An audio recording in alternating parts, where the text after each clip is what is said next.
else is watching. There we go. Well, there's one. There's only one.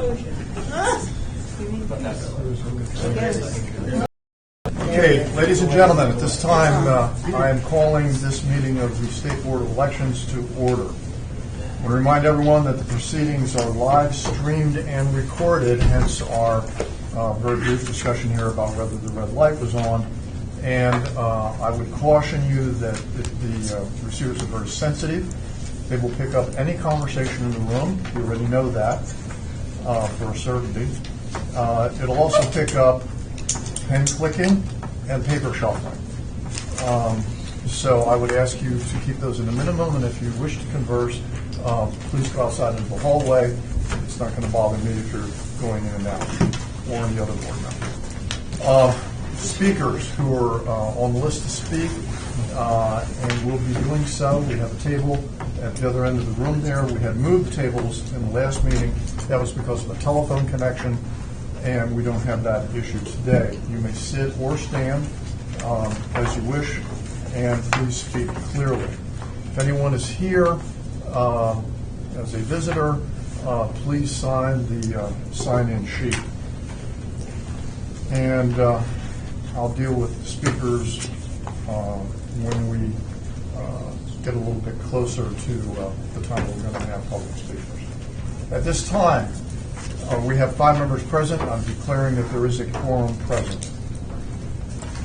The minutes from the September and October 8th, 2019 meetings were distributed by email to the board. Any edits have been reviewed by the board, and I'm asking at this time for a motion to ratify the minutes of the September and October 8th meetings. So moved. Second? Okay. All in favor? Aye. Opposed? Additions to the agenda. I do not believe there are any additions to the agenda. Unless they schedule the next meeting. Correct. Sort of an addition to the agenda. We didn't always actually put it down on the agenda, but we will be scheduling another meeting when we get down around number 14.1, which is the new petition. Administrator's report. All right. Good afternoon. So we've had a lot of activities happening here with the biennial meeting that we hosted on October 17th for about 300 state and local election officials. I believe most of you were there and would welcome your feedback. We covered a lot of topics covering from election security and incident response to targeted breakout sessions in the afternoon where attendees could pick and choose their topics of interest, while the local board members got an orientation and a required sexual harassment training program, or anti-sexual harassment training program. It took a lot of people to put this on, but we'd like to recognize Mary, Janie, and Jessica, who were the prime organizers and herding cat people, getting it to succeed, along with the hotel. And then we had a lot of guest speakers that came from both this office as well as the counties, Abigail Goldman, Vince Omega, Aaron Perone, Shafiq Satterfield, Natasha Walker, Guy Mickley, Janet Smith, Tremaine Malcolm, Chris Lorby, and me. And then we had guest speakers, including Maryland State Senator Paul Pinsky, and Jeff Hale from the Department of Homeland Security, the U.S. Department, and Carl Lucas, who serves as part of our cyber team at CyberX, and Katie Lombardi, who did some of the training. She's a trainer for DBM, Department of Budget Management. And Andrea led the breakout session for council for several hours. Marathons. So every meeting we accept nominations and select an election official of the year, and we also recognize employees who have certain years of service. So we recognize 74 employees with years of service at 5, 10, 15, 20, 25, or 30 years. And our election officials of the year were a team, all from Harford County Board of Elections: Sally Chen, Jim and John Holton, and Guy Mickley. They are the evil masterminds behind our tabletop exercises, which we will talk about next, and have really stepped up our level of preparation for an election by creating these evil scenarios and asking us to respond to them one after another. The statewide tabletop on October 18th, so it was the day after the biennial. We invited a subset of attendees to go to the Anne Arundel County Board of Elections for a tabletop exercise. This was similar to ones we've done in the past, but a whole different set of scenarios and disasters to respond to.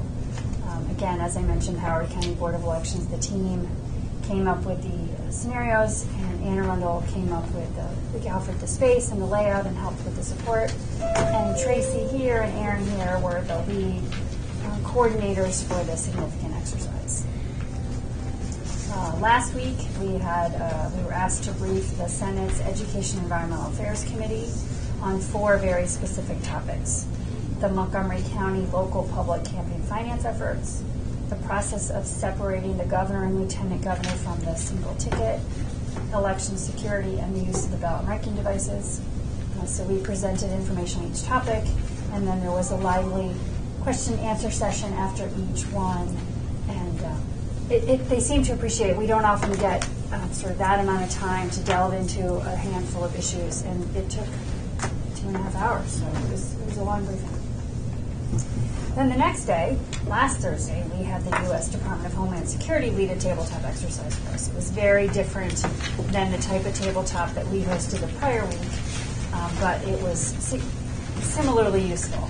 This was just for SPE employees here, and they walked us through the cases of how we would learn about a potential cyber incident, how we respond to it. We had issues where voters' names were missing from the poll books, and how would we post election results if our network was compromised. And we had lots of great support from our federal partners there, and I'd like to recognize Vince Omenka, who is not here, for helping plan the event. Do you want to do Nikia's? Sure. So the 24th through the 27th, Nikia went to Ohio for the National Conference of State Legislatures, where it was all things GIS.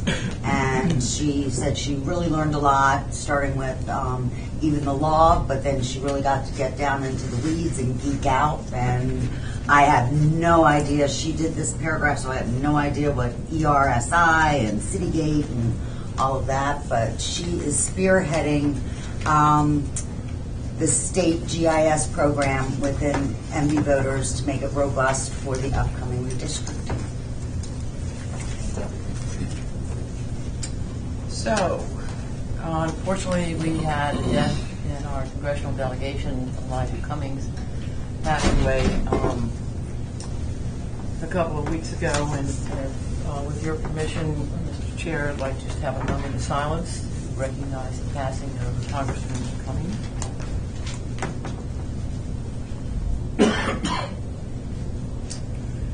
Thank you. So the governor has issued a proclamation that begins the process of having a special election.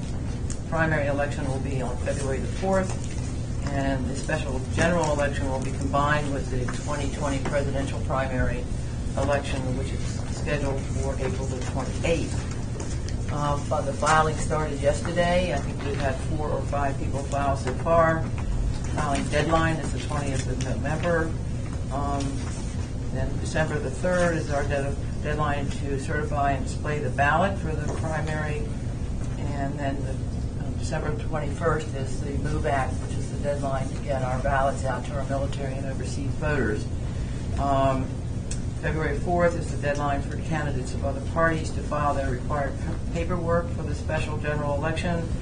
And finally, the February the 24th is the deadline to certify and display the ballot for the special general election. So you can see that everything is rather compressed. We're going to be conducting basically 3 elections this coming couple of months. We've started planning for them intensively here at the office, and with working with the 3 local boards involved, the 7th congressional district is Baltimore City, Baltimore County, and Howard County. So one of the main questions that came up immediately was, where are we going to hold this election? Because most of the precincts are in schools. So we've been dealing with the local election director and me and the staff here with the superintendent of schools and the mayor and the county executives in the other 2 counties to determine the best way to take care of the issue. hopefully we'll have a decision, and all three will be doing the same thing. We'll have a decision by the end of the week. Anybody have any questions on that? Is it going to be a separate ballot for the general that we're certifying, or will it be part of the primary ballot? We don't know for sure. We were thinking it will be combined, but there are obviously advantages and disadvantages to having them be together and separate. We've never run a special general election concurrently with a primary election. So we're trying to sort through all of that. Is the 24th the deadline anyway for the ballot, for the regular ballot? Yes, for the presidential primary. Yes. Would there be an advantage at this time to jumping the emergency regulations to this point, breaking the administrator's report, since we're on topic for that election process? Sure. The chair, we have on the agenda, item number 8, approval of proposed emergency regulations, early voting the same day. These emergency regulations relate specifically to the topic that we have just covered. So for convenience and flow of the thinking on it, I'm going to move the item number 8 up to now, and have it just simply follow on to the discussion we're ready to have. Thank you. So for purposes of disclosure, Andrea has not seen these yet, so that will come up in a minute. So you have in your folder a one-page sheet that at the top says special elections for the 7th Congressional District. It's behind all the other regs. And so in starting to plan for the special election, we have a current provision in regulation that prohibits early voting for special elections. And in looking at how we would run the special general election concurrent with the presidential primary, we need to have early voting available for the special general election. Otherwise, voters who vote early will have to come back on election day. If it's the same ballot, how are we going to know what they voted for? Like, the logistics just become extra complicated. We wouldn't be able to conduct that election very well if we didn't allow a voter in the 7th Congressional District to check off both boxes for the election at the same time. So the proposed change to 02, which is the top part of that page, is adding language that would allow early voting for the special general election scheduled for April 28th. So very specific to just this election, so we can manage that concurrent election well. The second part of this is a proposed change to same-day registration. The current regulation says that same-day registration is not available for special elections.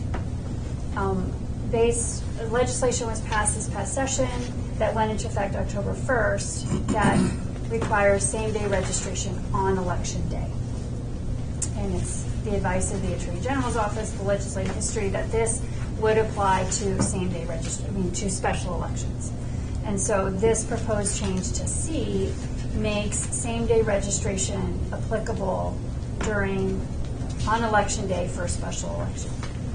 So the first part is, I'm presenting these as emergency changes so we can get them in place for the elections next year. The normal process just takes too long and we can't get them in. The first one, once the date of the emergency reg passes, they're no longer effective, it disappears, and it won't be seen again. The second one I'm proposing is an emergency change now, but we will need to come back later and make this be a permanent change. But because it relates to the special election, we're trying to move this through quickly, so everything is all set up for the special elections next year. So while I said Andrea hasn't seen it yet, he's been a little busy the last couple of days and I haven't wanted to bother him with this. But I would ask that if you agree with this, that you approve it subject to Andrea's legal opinion, and if it's dramatically different, I'll bring it back. We have a problem of timing. We need to get these submitted probably in December, early December, so that they are in place for the election. the board's November, December meetings, sometimes are a little fluid with the holidays. Sometimes we have a combined one, sometimes we don't have one. And so since you were all coming, I'm asking for your consideration at this meeting. Again, subject to Andrea's approval. If he has some substantive changes, we can revisit what's the best way to move forward on them. But that's what is before you to allow us to implement the special election in accordance with the proclamation and with the new law that just went into effect earlier this month. Any discussion, questions? So for the primary special election, if we have same-day registration for the primary, are we going to have the list of, we were going to interface with the MBA and provide a list of authorized people who were able to early register. Will we have that for the primary as well? Yes, so the softwares, the poll book software is being updated to allow for same-day registration. Obviously, we thought we had a little more time, but we were going to be hopefully wrapping up in November anyway, so that's not. So the process will be the same. We will get the list from MBA. We will do our normal process. We'll get a pre-qualified list, and that will get loaded for the special primary election on election day. Great. My only other question is, Andrea, do you see any problem with either of these proposals? Not on their face. Election day is not defined by the statute, but election is. And election is defined to include, among other things, primary, general, and special elections. And so you could read the statute which says, on election day, an individual may appear at a precinct polling place in the individual's county of residence and apply to register to vote. Election day could reasonably be interpreted to encompass days on which special primary elections take place. Just looking at it now, having seen it for a minute. Again, I apologize for putting Andrea in this position. Things with the special election are just sort of moving fast. Any other discussion? Comments, questions? I'm still not clear on how the procedure for emergency regulations differs from the regular procedure. Is it very different, or is it just faster? It's both. Tracy, do you want to share what you've... So, I've been researching this the last couple of days, and basically in the normal process, you would approve regs, I'd submit them to AELR, and they would review it, and subject to their review, I would submit it to the Division of State Documents, which is who publishes the Maryland Register, doing the Maryland Register for the 30-day comment period. Then I'd come back to you for approval, published again, and then be effective 10 days after the second publication. In the emergency regs, you approve something, I submit it to AELR. AELR reviews, and they have more leverage in the emergency regs, and basically they will determine if there needs to be hearing, if it needs to be published, or if it should be effective right away or 10 days from now. They can also say that we'll make them effective now, but we need to go back and make it permanent under the regular process. So basically, we submit to AELR after your approval, and say what our wish is. We would like these to be effective in time for the special primary election. But it's really up to the committee what happens after that. And they do get published. They do. Right, They by do get DST. published. Depending on what the committee says, the published date may be after they've already become effective. Okay. And then my other question was that the first proposed change, did I understand correctly that disappears after a matter of time?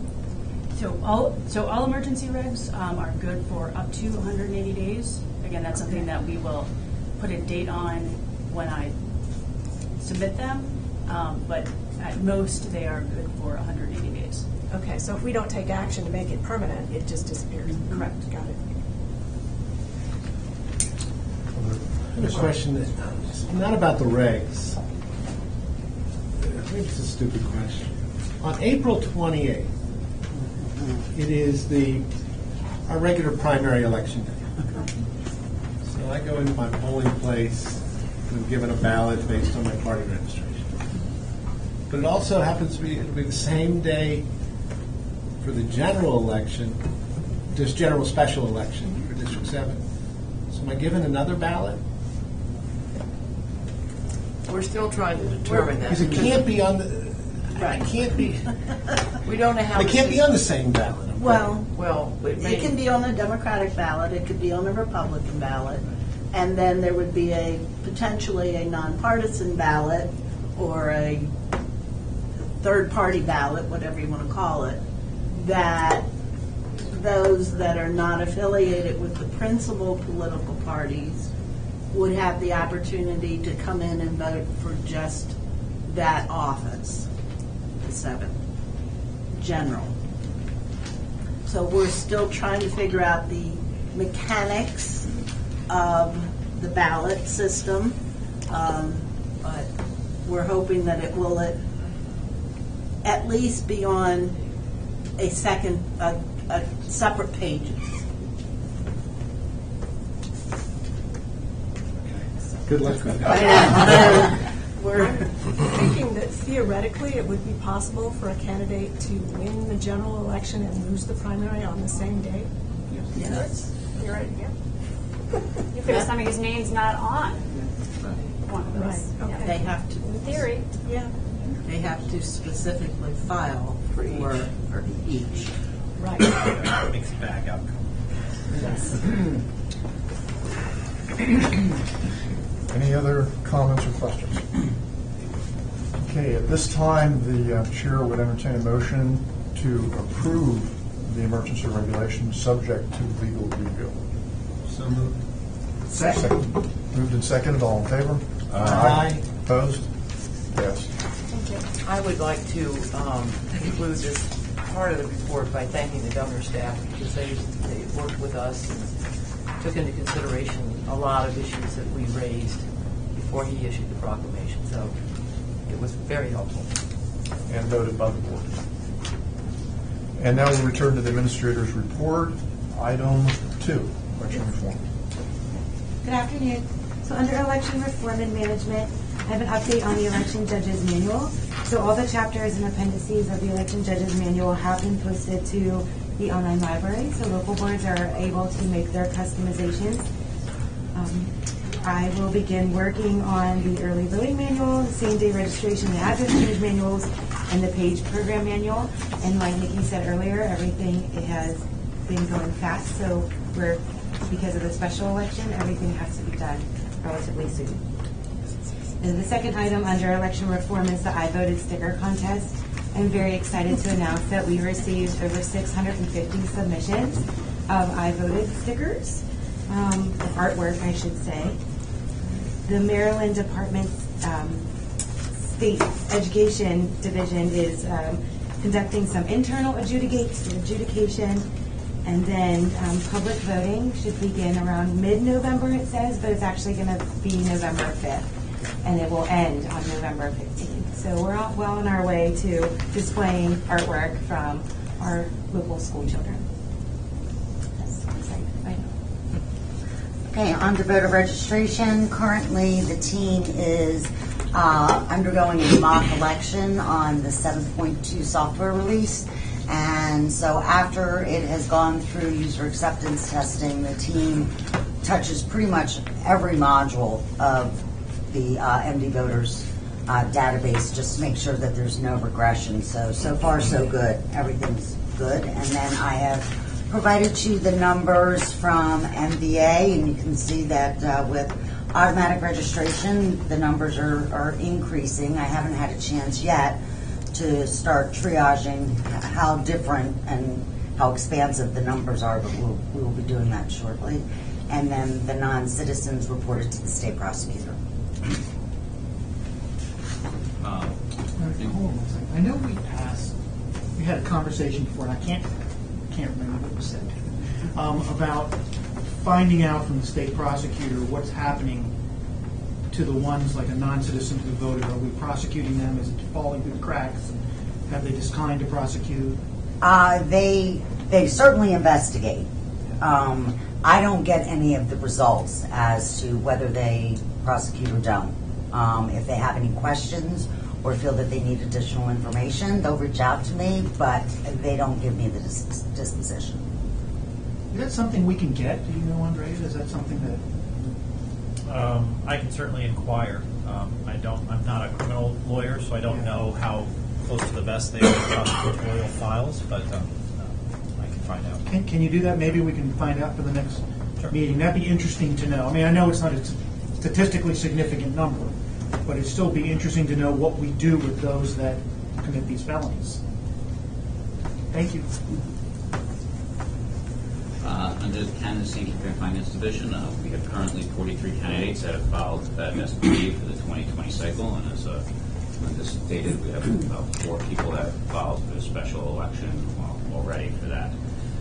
In enforcement news, the Friends of Claggett committee paid a civil penalty of $50 for failure to include an authority line. The Montgomery County Career Firefighters Association Local 1664 paid a civil penalty of $500 for failure to report all contributions and expenditures. The committee to elect Michael Geppe paid a civil penalty of $100, again, for failure to report all contributions and expenditures. And finally, the judge for Maryland Perry committee paid a civil penalty of $100 for failure to report all contributions and expenditures on a campaign finance report. In Keith's absence, I will do the project management office. So we are continuing to dispose of equipment, which includes the process of auctioning, recycling, transferring, or putting in the trash. And then we've completed the creation of inventory records for the new equipment delivered during this reporting period, much of which is lighting equipment for the next year's election, and updated the inventory system. We're pleased to say that our efforts to paint and carpet the office are complete. It was done on time, although it was painful. The Department of General Services performed a final walkthrough, and the landlord is addressing those issues, and we're waiting for the report. And Keith wanted to thank all staff for their efforts in packing up and moving things and dealing with odors. So he lists some procurements that he's working on. This, by all means, not exclusive of the agency, but he's been working on the technical evaluation of the election project and other support task order with Nakia and Jared. And they're in the financial proposal part of the evaluation.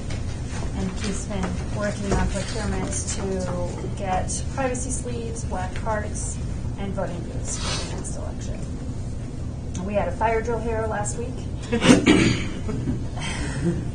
And so we all had to quickly leave the building, and we did it in under 2.5 minutes, which pleased the fire captain very much. We don't think we lost anybody in the process. And Keith was a suite captain, and David Walker, Gary Hastings, Ebony Parent, and Janet Smith were fire captains to make sure we all got out okay. And we all showed up at our meeting place, so all was well. Good afternoon. So for voting systems, starting with the electronic poll book, as Nikki mentioned earlier, we continue to work with the SNS for the development of software enhancements to implement same-day registration on Election Day. We did actually conduct a statewide test last week with a beta version of that software. There are still some tweaks that need to be made, so we provided our comment back to the SNS, and they are making those adjustments as we speak, and they're looking to roll out a new beta to us next week if everything stays on schedule. Once we receive that beta, we will do another round of testing. Also related to the electronic poll book, we continue to work on the implementation of the wide area network on Election Day for the 6 counties. We have established, working with IT, established a framework for that network. And we're in the process of starting to plan out the various test cases and instances in which we'll have to test with the local board to validate that network. We did execute a test yesterday involving Howard and Anne Arundel County, and that test was successful. As far as the voting system, in preparation for the 2020 elections, through the voting systems contract, we procured additional voting equipment, the S200s, and different peripherals associated with that. For various local boards, we did complete that user acceptance testing last week, and that equipment is actually actively being delivered to the local boards for them to receive and prepare for the election. Also, SB will be working with the SNS to provide election wear training to various local boards, whoever feels they need refresher training on their election wear management system. This is the system that actually we utilize for the process of prepping and executing an election, creating memory sticks, executing logic and action testing, and uploading the results are going to be some of the phases that will be provided in this training. And we're expecting the training to start in January of 2020. Any questions? Just a question about the training. Is this different than what we've done in the past? No, it's not different. We just offer refresher trainings and then Such a refresher training. It's been a little while since they've used it. Thank you. And I believe that completes the administrator's report. Next, the Assistant Attorney General's report. Thank you. Good afternoon, everyone. A few updates on the cases. Nothing new, no new cases this week, which I suppose is good. In the first matter is the Fusaro versus Talbot matter. This is one of the voter list cases. Discovery. We are in a brief period of discovery right now with the plaintiff. Some depositions will be taken. Some documents will be produced. And then we will proceed to summary judgment after that. The rest of the first page, there haven't been any updates in those cases, so we'll skip those. Number 4 is the Washington Post versus McManus case. This was the challenge to the Online Electioneering Transparency and Accountability Act. We lost a motion for a preliminary injunction. Rather, a preliminary injunction was entered against the state with regard to the enforcement of that act against the plaintiffs in the case, which included the Washington Post and several other, many other regional newspapers with websites. Our appeal was heard at oral argument in the United States Court of Appeals for the Fourth Circuit yesterday. The argument was spirited. The judges were very interested in the difficult constitutional issues and practical issues raised by the case. And we should get a decision in one form or another within the next several months from that appeal. The next case is the Johnson versus Lamone case. This is the challenge by the Libertarian Party to the standards by which parties must either continue to be recognized in the state or have to repetition for recognition. The Libertarian Party did not qualify for recognition after last year's election, and so under the current law, they would have to repetition for recognition. They have asserted this is an unconstitutional infringement of their First Amendment association rights and ballot access rights. We prevailed on a motion to dismiss. They have appealed to the Fourth Circuit. The briefing is now complete, and they have sought an expedited hearing, but a hearing has not been scheduled yet. So when that does, I will let you all know about it. No update in the Fukan case. That won't be updated until the end of December when we have a hearing on her motion, I think her reconsideration, or en banc review, the denial of her motion for reconsideration. Then the last case is the National Federation for the Blind. This is, of course, is the challenge to the BMD policy that has been recently modified, and the request for injunctive relief to require the Board of Elections to move to an all BMD election starting. The relief they've sought is starting with the general election for 2020.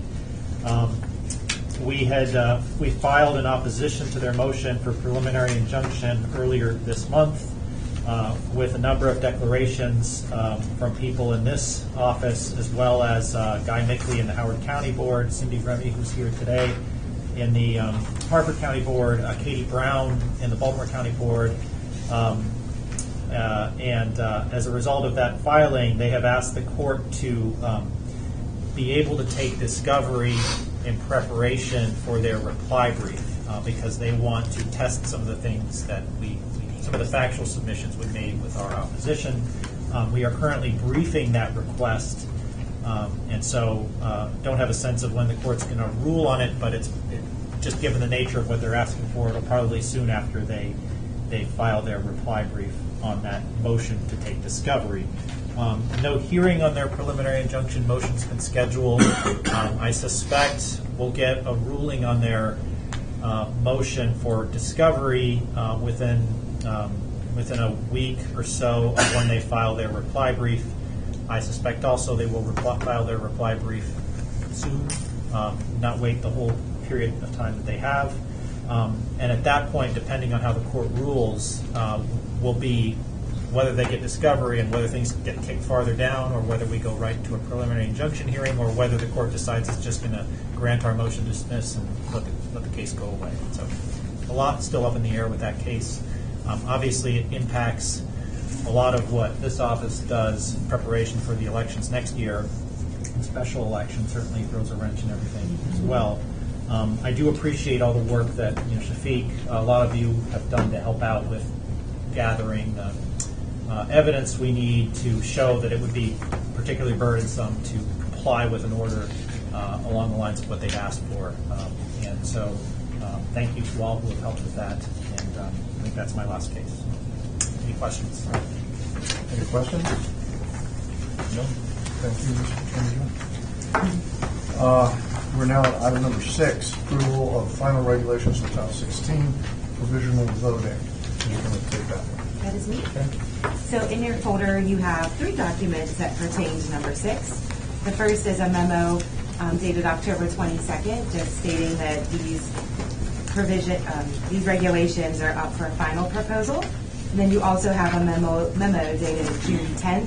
That's from the initial proposed, the first time I proposed the regulations, and then of course the regulations right behind that. These regulations do relate to Title 16, which is provisional voting, and they were published in the August 30th edition of the Maryland Register, and I did not receive any public comments, and neither did Tracy. So I just ask that you recommend adopting them as published, as final. Discussion? Questions?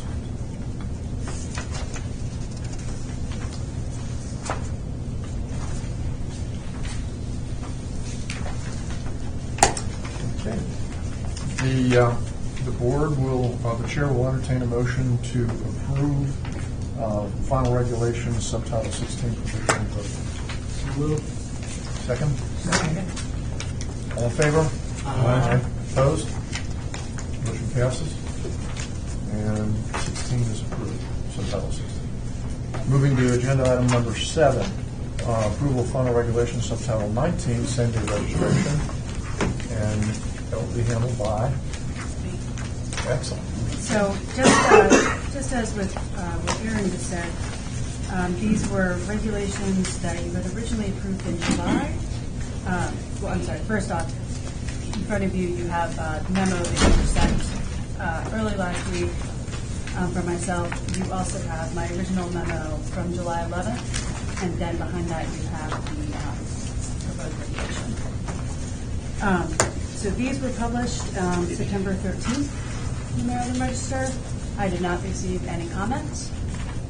So unless there's any questions, I ask for final approval. Any questions or comments on subtitle 19? Hearing none, Chair invites a motion to approve final regulations, subtitle 19, same-day registration. Mr. Chairman, I move that we approve the same-day registration and address change regulations.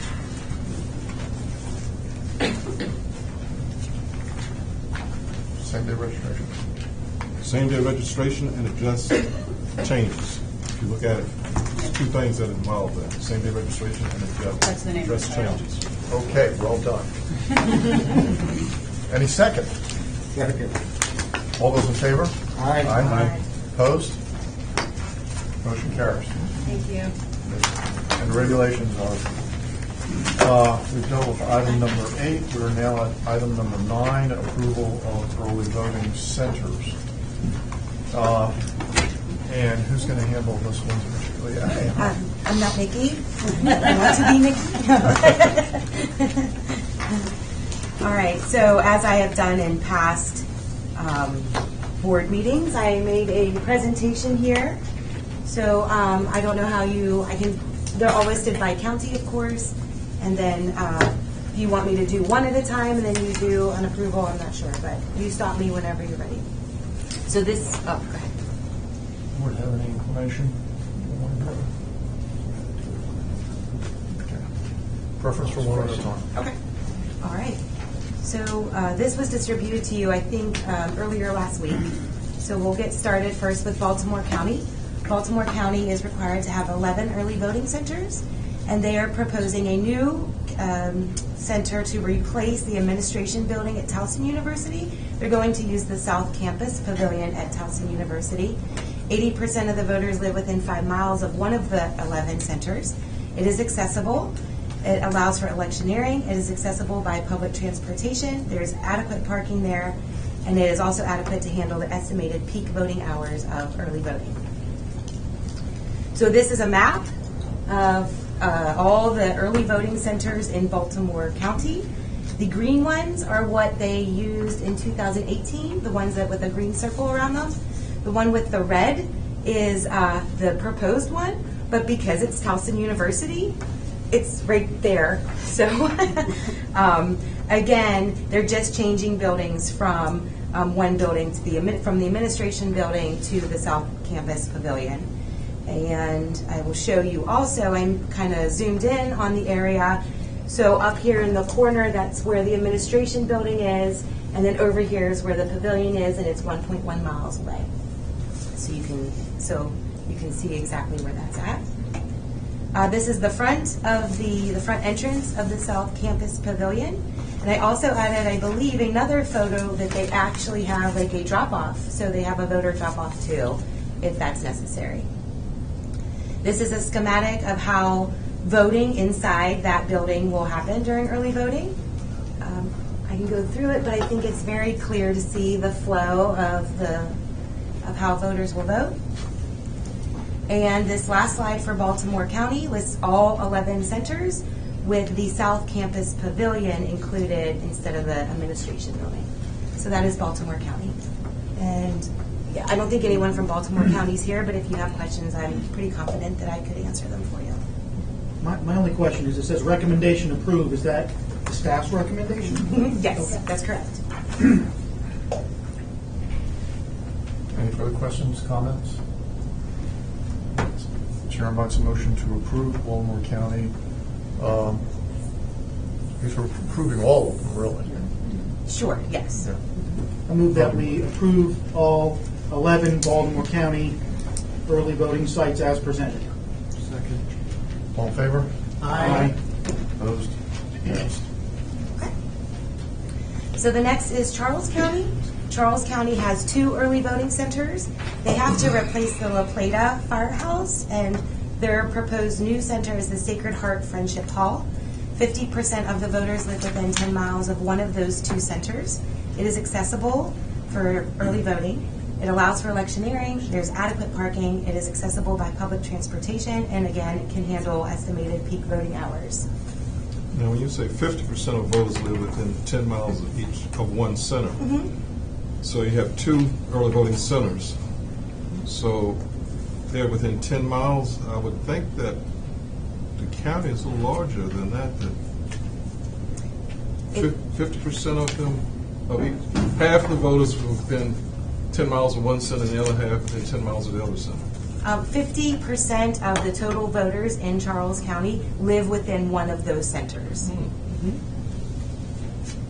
And that's through, I think that was established through election GPS? law. It's regulations. Oh, regulations.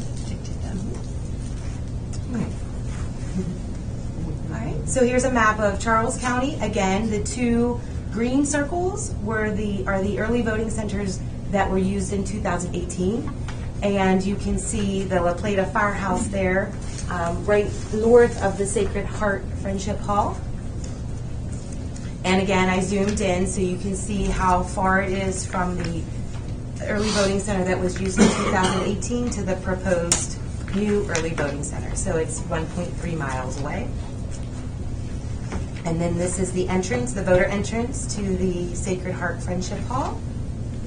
And they also do a voting flow for inside the early voting center. And so this is Charles County. So our recommendation is to approve the Glen Eagles Neighborhood Center and the Sacred Heart Friendship Hall for Charles County. Can you go back to the map? Sure. The big map or the That one. this one? Okay, thank you. You're welcome. The comments, questions? This time the chair will entertain a motion to approve the proposed Charles County Voting Center. So moved. Second. All in favor? Aye. Opposed? Passed. So now we will go to Harford County. Harford County has 4 early voting centers, and they need to replace 2 of their centers. One is with the they're going to use the Aberdeen Activity Center, and the other is the Jarrettsville Volunteer Fire Company. 80% of voters live within 5 miles of one of those centers. It is accessible for 2020. Both of them, I should say, are accessible for 2020 early voting. They both allow for electioneering. They both have adequate parking. Only the Aberdeen Activity Center is accessible by public transportation. The Jarrettsville Volunteer Fire Company is not, but they are both able to handle the estimated peak voting hours.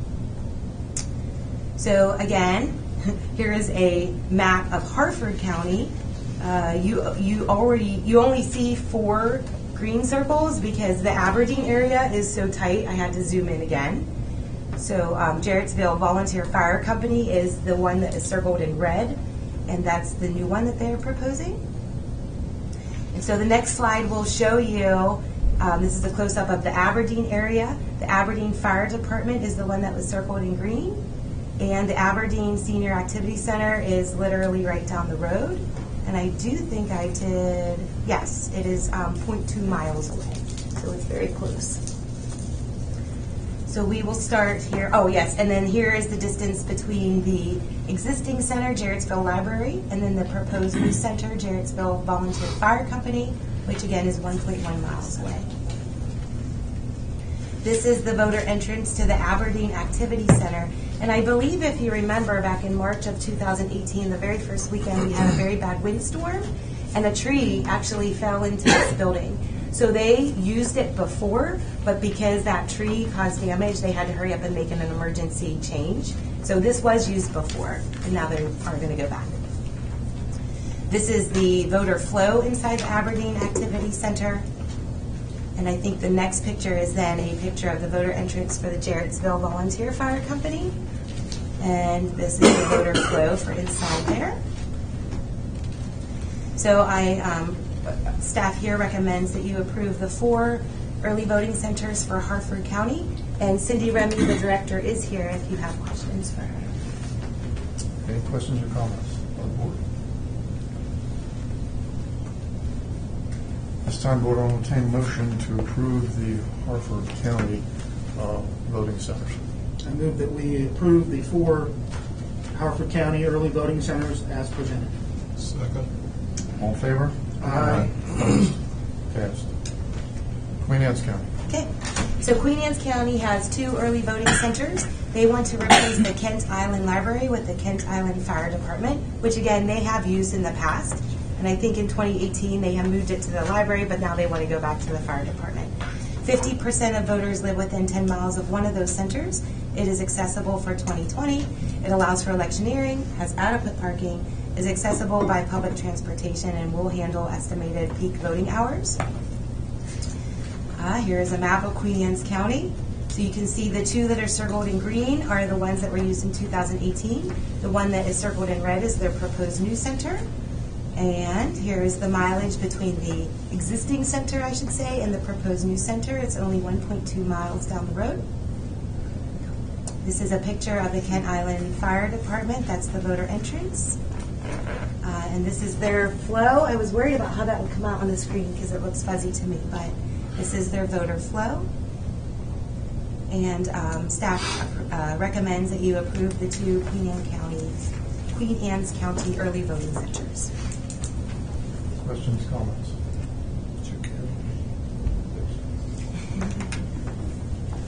Hearing none, State will entertain a motion to approve the two Queen County early voting centers. So moved. Second? Second. All in favor? Aye. Opposed? Passed. Talbot County. All right. Somerset actually is on the revised agenda from October 30th. I'm sorry. So we're not doing Talbot. Yes, Talbot's next. I'm going alphabetical. So. Okay. Yes, Talbot's after. That's another can of worms. So, yes, Talbot will be Somerset. next. So Somerset has one early voting center. They're replacing the Somerset County office building, which I think is the building where their office actually is. And they want to move to the Somerset County Commission on Aging. 50% of voters live within 10 miles of that one center. It is accessible for 2020 early voting. It allows for electioneering. It does have adequate parking. It is accessible by public transportation and will be able to handle the estimated peak voting hours. This is the map of Somerset. You can see the existing one is circled in green, and the new proposed center is circled in red right south of it.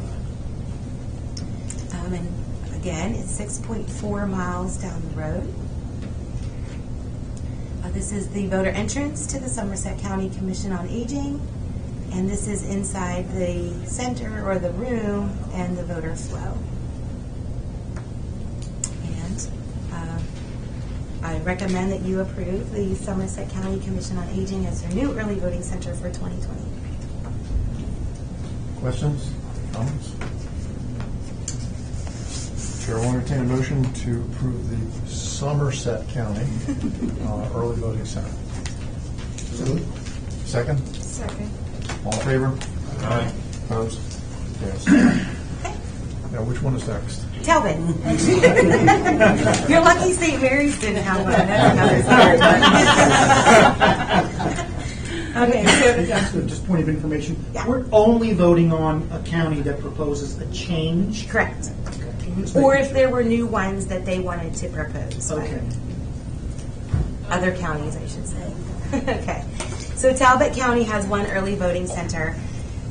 They used to use the Bay area of the Easton Fire Hall, and they basically just want to move over into the bingo hall. So, right, you still have to approve it. So 50% of voters do live within 10 miles of that one center. It is accessible. It allows for electioneering. There is adequate parking. It is accessible by public transportation and is adequate to handle the estimated peak voting hours during early voting. I don't have a map to compare one site to another because it's the exact same building, so that's where it's located. This is the front of the Easton Fire Hall, and that's the voter flow. Well, will the entrance be the same? I do believe so, yes. It's just in a different part of that building. So You could- looking at the map, the diagram of the flow, where was the bay? So if you actually look at this picture, you can see the bay over here where they keep the fire trucks. So inside the doors there, I believe, is where you go to the bingo hall. And you would still access, if they were using the bay area, you would still access that voting through those doors because you can go a different way to the bay area. Okay, put the next one up. Okay? Yeah, that's what I'm saying. Where's the entrance there, and where was the bay in reference to this? I do not know for sure. I can tell That's you. why I was that's Yeah. the question I was looking at. Okay. So in the upper left corner, you can see the lobby. Wherever there, that's the lobby, and I can't assume where from that direction where you would go to the bay area. Because I see walls here, so that evidently it's divided Yes. between the bay and the. That's why I was asking, because evidently the entrance to one would be different from the entrance to the other, unless there's access through walls. Unless there's another way, correct? I can find that answer out for you. Okay.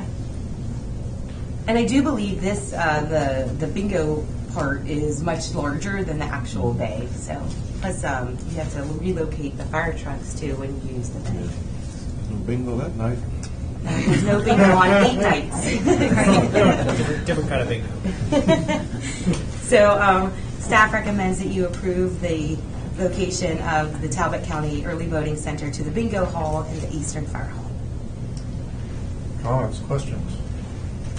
So moved. Second? All in favor? Aye. Opposed? Passed. Talbot County. Approved. Montgomery County? So next is Montgomery County. This is out of alphabetical order. Yes, I know. Yes, I know. Save the best for last. So this is divided basically into two parts because I think there's two separate issues here for Montgomery County. So first, what we're going to do is Montgomery County initially wants to replace two of their early voting centers. Actually, I shouldn't say that. They want to replace one of their early voting centers, but they want to move the last 2 days of early voting during the primary. They want to move one location from inside the same early voting center, move it from one room to another because the other room is bigger. So the first bullet, or arrow I should say, they currently use Bohrer Park for an early voting center, but they want to move from the activity center room at Bohrer Park, yes, thank you, to the gymnasium for the last 2 days of the primary election, but they are going to use it for the entire period of the general election. So again, that's why it's here for your approval. And then they also want to replace St. Catherine Catholic Church with the Wheaton Library and Recreation Community Center. There's another issue with that, but I'm going to save that for later, okay? But I can tell you that 80% of those voters live within 5 miles of one of their 11 early voting centers. It is accessible for 2020. It allows for electioneering. There's adequate parking.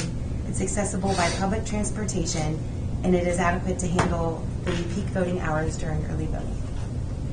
So I broke this down. Oh, well, actually, not yet. I didn't break it down. So this is a map of Montgomery County. You can see all the locations circled in green are ones that they used in 2018. You don't see two red circles, which are the proposed new ones, because they already used Bohrer Park in 2018. They're just moving rooms. So you'll see in red, that's the Wheaton Library and Recreation Center. Okay. And so let's take Bohrer Park first. So this is the social hall. So for the first 6 days of early voting during the primary election, so that's Thursday through Tuesday, they want to use the activity room. The last 2 days of early voting, they want to move across the hall to the gymnasium. And usually, typically, the last 2 days of early voting are the busiest, and it does provide a lot more space. They wanted to use the gymnasium the whole 8 days of early voting, but they couldn't get it for the first 6 days. Okay. Now, Yes.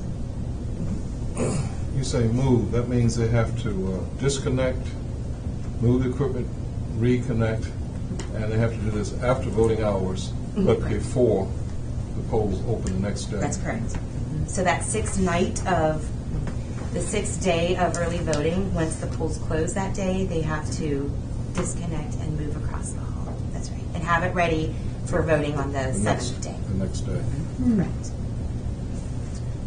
So this is a photo of the voter entrance for the early voting center.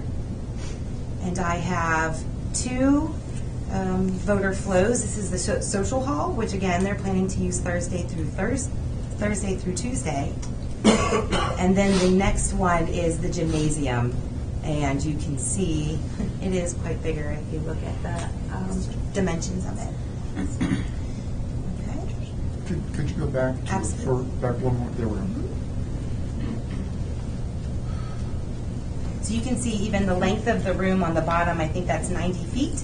I'm not good with measurements. But I'm going to go to the next one real quick. Up here at the top, you can see it's 106 feet. So it adds a good 16 feet of room to accommodate lines and more voters on the last 2 days of early voting. Now, the entrance to the facility is the same, it's just the entrance to separate rooms. Correct. Okay, because I'm looking at the two rooms, and the gym, it's the entrance and the exit in the same location, whereas the activity hall, there's separate entrance and separate exit. Correct. Yeah, and then, I assume they will have adequate signage there, so voters will not be confused. absolutely. And from my conversations with the director of Montgomery County, she stated it is literally across the hall. They just can't have the gymnasium all 8 days, so they would like to use it for the last 2 days. And I'll make sure that they put signs there to direct people to the gymnasium. If I may, yeah, I've been in that building Okay. all kinds of times. You go in that entrance from the picture, and basically, you go into the left to the social hall, you go into the right to the gym. I mean, voters won't know, they wouldn't know which room was going to be in anyway. I'm not thrilled about moving, but I don't think it's going to cause any disruption for voters. All the parking is out this way in that picture. Thank you. I doubt if the elections people are enthused about moving that. All right.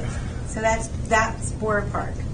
So now we go to the Wheaton Community Recreation Center, which is what they want to replace St. Catherine Catholic Church with. Now, they either want to use the gym or the social hall, but they have to wait for their budget office to let them know which one they can use, because this all depends on budgetary constraints. So for the purpose of this, I have included in this presentation both the social hall and the gymnasium.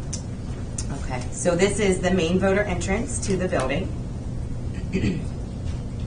This is the voter flow if they use the gymnasium. You'll see this is labeled as the gym.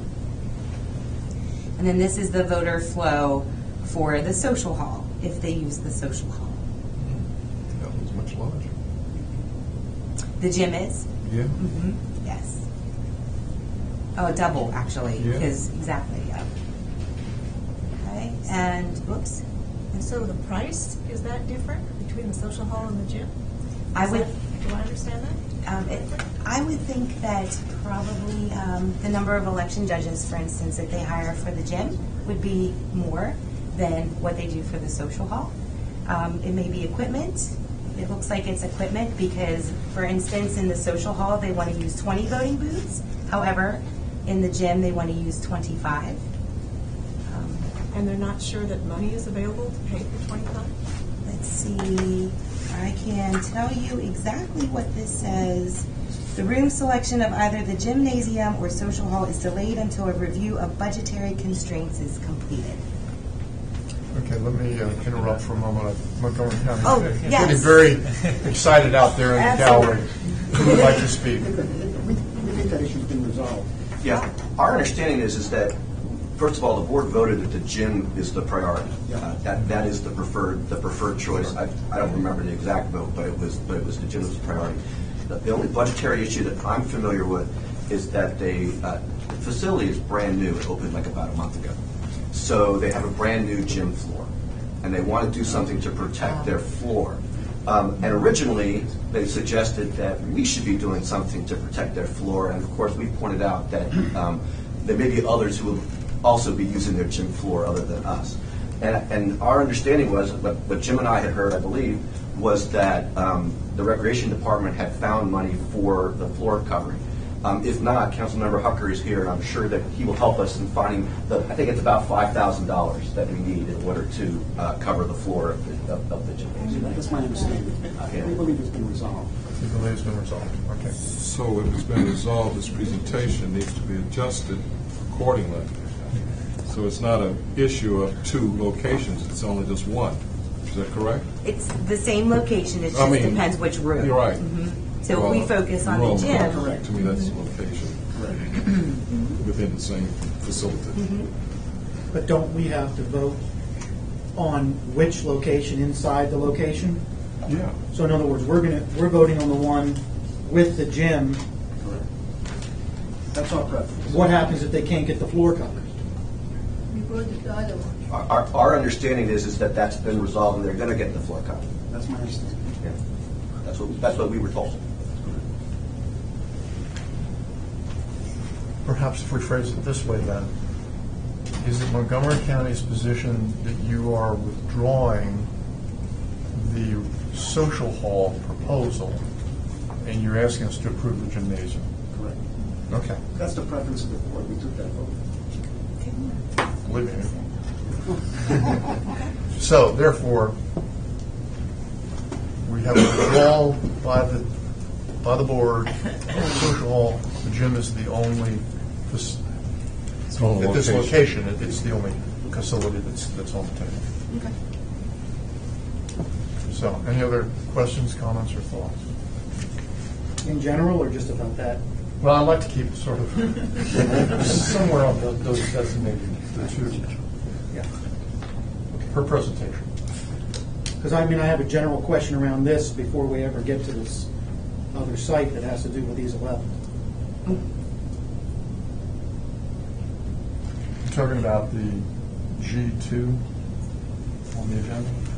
No, I'm in G1. I have a question. Oh, of these? Yes. So, with G2 in mind, I'm wondering, we have all this testimony and all this stuff around G2. Why is not White Oak among these 11?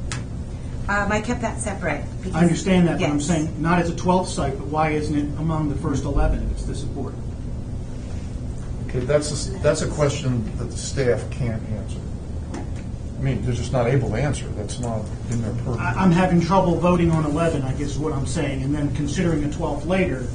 There are 11 mandated sites Right. in Montgomery County. Montgomery County Board has, if I'm in error, please correct me. Montgomery County Board has sent to us those 11 mandated sites. That's their sites. And they're asking us to approve. I can move forward like that. To approve those sites. So, that being the case, State will entertain a motion to approve the sites, the 11 mandated sites, as presented and as modified by the board members who are here and present. May I have a motion to that effect? A second. Second. All in favor? Aye. Opposed? Okay, the 11 days, the mandated sites have all been approved. Are you kind of stopping at this point? I have information about the potential 12 early voting centers. So that's, Okay, I'm guessing Montgomery County, and for the record, a large segment of the Montgomery County Board is actually present in the room, as well as one of the elected officials, many of whom are going to be speaking to the issue of the 12th site. All the voting members are here. All the voting members are here. I stand corrected and gratefully corrected. So I think the question from Montgomery County is, will you be duplicating what the staff is going to tell us, or would you prefer to have the staff present as to the White Oak site, and then you'll supplement any other information? Well, there's two sites. Two sites. I think the Oh, board- I see it. I think your it. presentation should. So you would prefer to have the presentation go forward and assist you in your presentation? Yes, sure. Get it, Aaron. okay. So for the potential 12th early voting center in Montgomery County proposed two sites. First is the Nancy Dasick. Thank you, everybody. Dasick North Potomac Community Recreation Center, or the White Oak Community Recreation Center. 80% of voters would live within 5 miles of one of those centers, not just those two centers, but the other 11 centers. Both are accessible for 2020. I just want to interrupt. I apologize. Yep. But what I gather from what you're saying there is regardless of which of those two would be, assuming a 12th site is selected, either of those two 12 sites will result in 80% of voters living within 5 miles of an early voting center. Yes, correct. Okay, thank you. Of all the early, yes, Of you're all- correct. In Montgomery County. Yes. Isn't it already the case? Yes, it's already the case. So it would not change. It's Right. already the case that 80% live within the existing 11. So You wouldn't change your, right, if you add one, you're just, yes. Okay. Both centers would allow electioneering. Both centers are adequate for parking. They are accessible by public transportation, and they can handle estimated peak voting hours. So again, this is a map of Montgomery County. Now, the ones that are circled in green are assuming, I was assuming when I made this, that you approved the last two that, whoops, I went over, sorry, Andrea. So they are now circled in green, okay? The two that are circled in red are the proposed new potential 12th early voting center. So you can see the basic center is over here on the left side, and then the White Oaks Community Recreation Center is over here on the right side, circled in red. This is the DASIC Center. That's the voter entrance. And this is the room layout. And then this is the entrance, the voter entrance to the White Oak Community Recreation Center. And this would be the proposed layout, voter flow.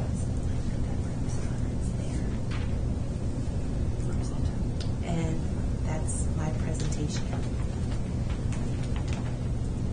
That's it? That's it. Okay. Sorry, I was actually kind of contemplating if I was looking for more. Yeah, well, I thought it was a commercial. Great calls. Okay, with that, I think the next thing to do is to begin to address the issues of the two sites as presented by the County Board itself and other speakers, Councilman. So we have a list of speakers, Mr. Schallert, Mr. Naaman, Ms. Dillian, and Councilman Hucker. We also have Paul Ellis, Alyssa Barnes, Richard Genza, Richard Gaina, Marcus Alzona, and Josephine Wack. Now, of the last 5, are they citizens who wish to address the board, or are they affiliated with the governing body or the board? One of the At least Barnes is a board. Yes, indeed. Ms. Dillon's a board member. Who is? Ms. Dillon. Right, and I had noted that. My list doesn't, it has the first 4 people listed with nomenclature, and then after that, it doesn't have anything. Okay. So the elected or appointed officials going to have 5 minutes to present. Time may be extended by the board, so questions. Persons, citizens who are more than welcome, and we're interested in hearing from them, but we're going to, because of the nature of the difference in the presentations, we're going to ask them to keep their remarks to 3 minutes. So, with that, I think we'll simply begin with the board. And Mr. Schallert, do you care to begin your presentation?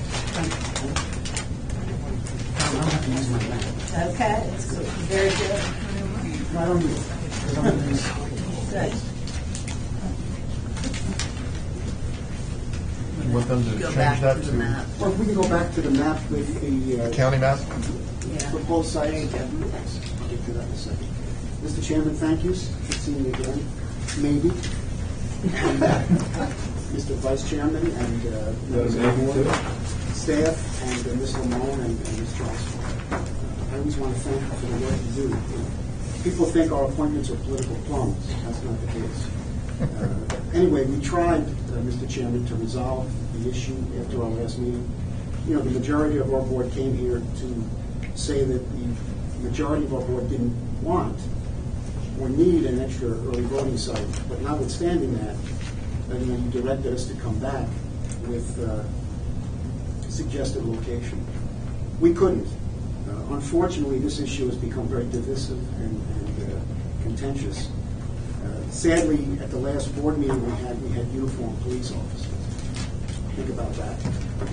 In any event, the majority of our board felt, and still feels, that a 12th early voting site is not necessary. As was described earlier, 80% of all our voters are within 5 miles. We have 11 sites over 8 days.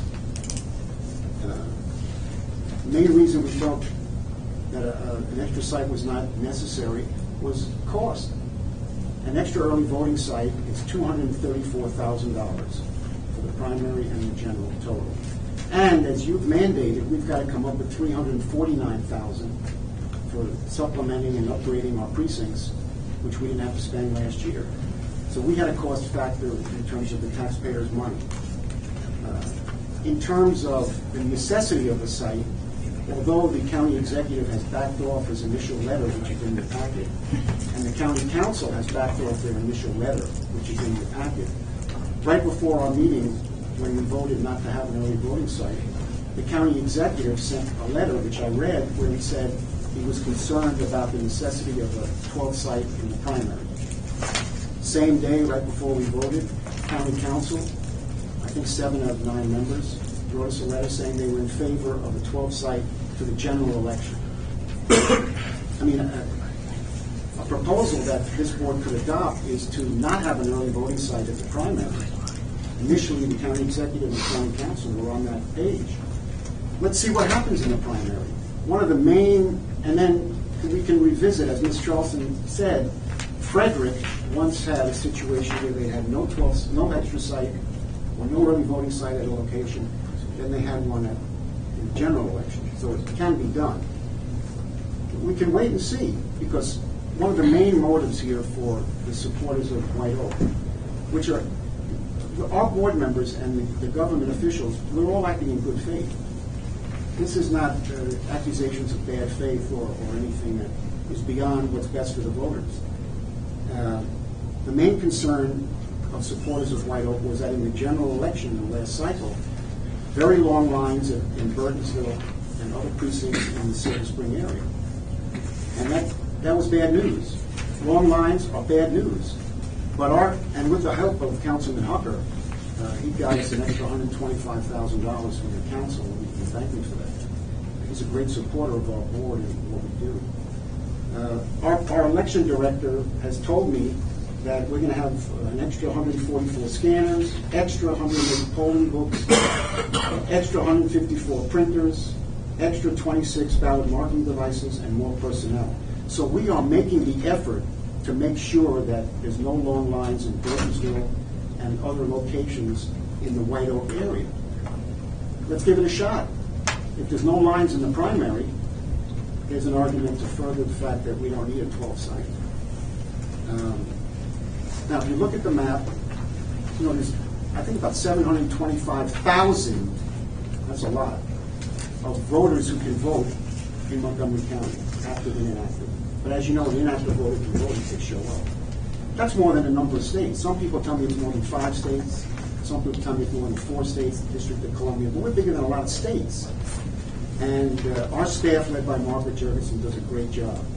With over 3,000 people working on Election Day, we've got 250-plus polling places. This is a big deal. And when you start adding sites, you also dilute the effectiveness of our staff, our roamers, our troubleshooters, our judges. And we get a lot of people that call up on Election Day and say, I'm not coming. I'm sick, my kid's sick, I'm not coming. So when you add sites, not only is it more expensive, but you also dilute the effectiveness of our staff. We have roamers and people that are designated to troubleshoot. Adding sites, in my view, dilutes the effectiveness of what we do. In any event, you directed us to come up with a 12th site recommendation. We couldn't. 3 members of our board voted for the Nancy Basic Center, and 2 members of our board voted for White Oak. In a bipartisan effort, and I thank the Democrats that are here, our board decided not to send up a 3-2 vote, which we could have. We don't have a supermajority. We could have sent you Nancy Basic. But all our board unanimously felt that wouldn't be fair. Because as the Assistant Attorney General said at the last meeting, it's his view that if the county board and the county government can't agree, and we can't. Every elected official in Montgomery County is for White Oak. Everyone.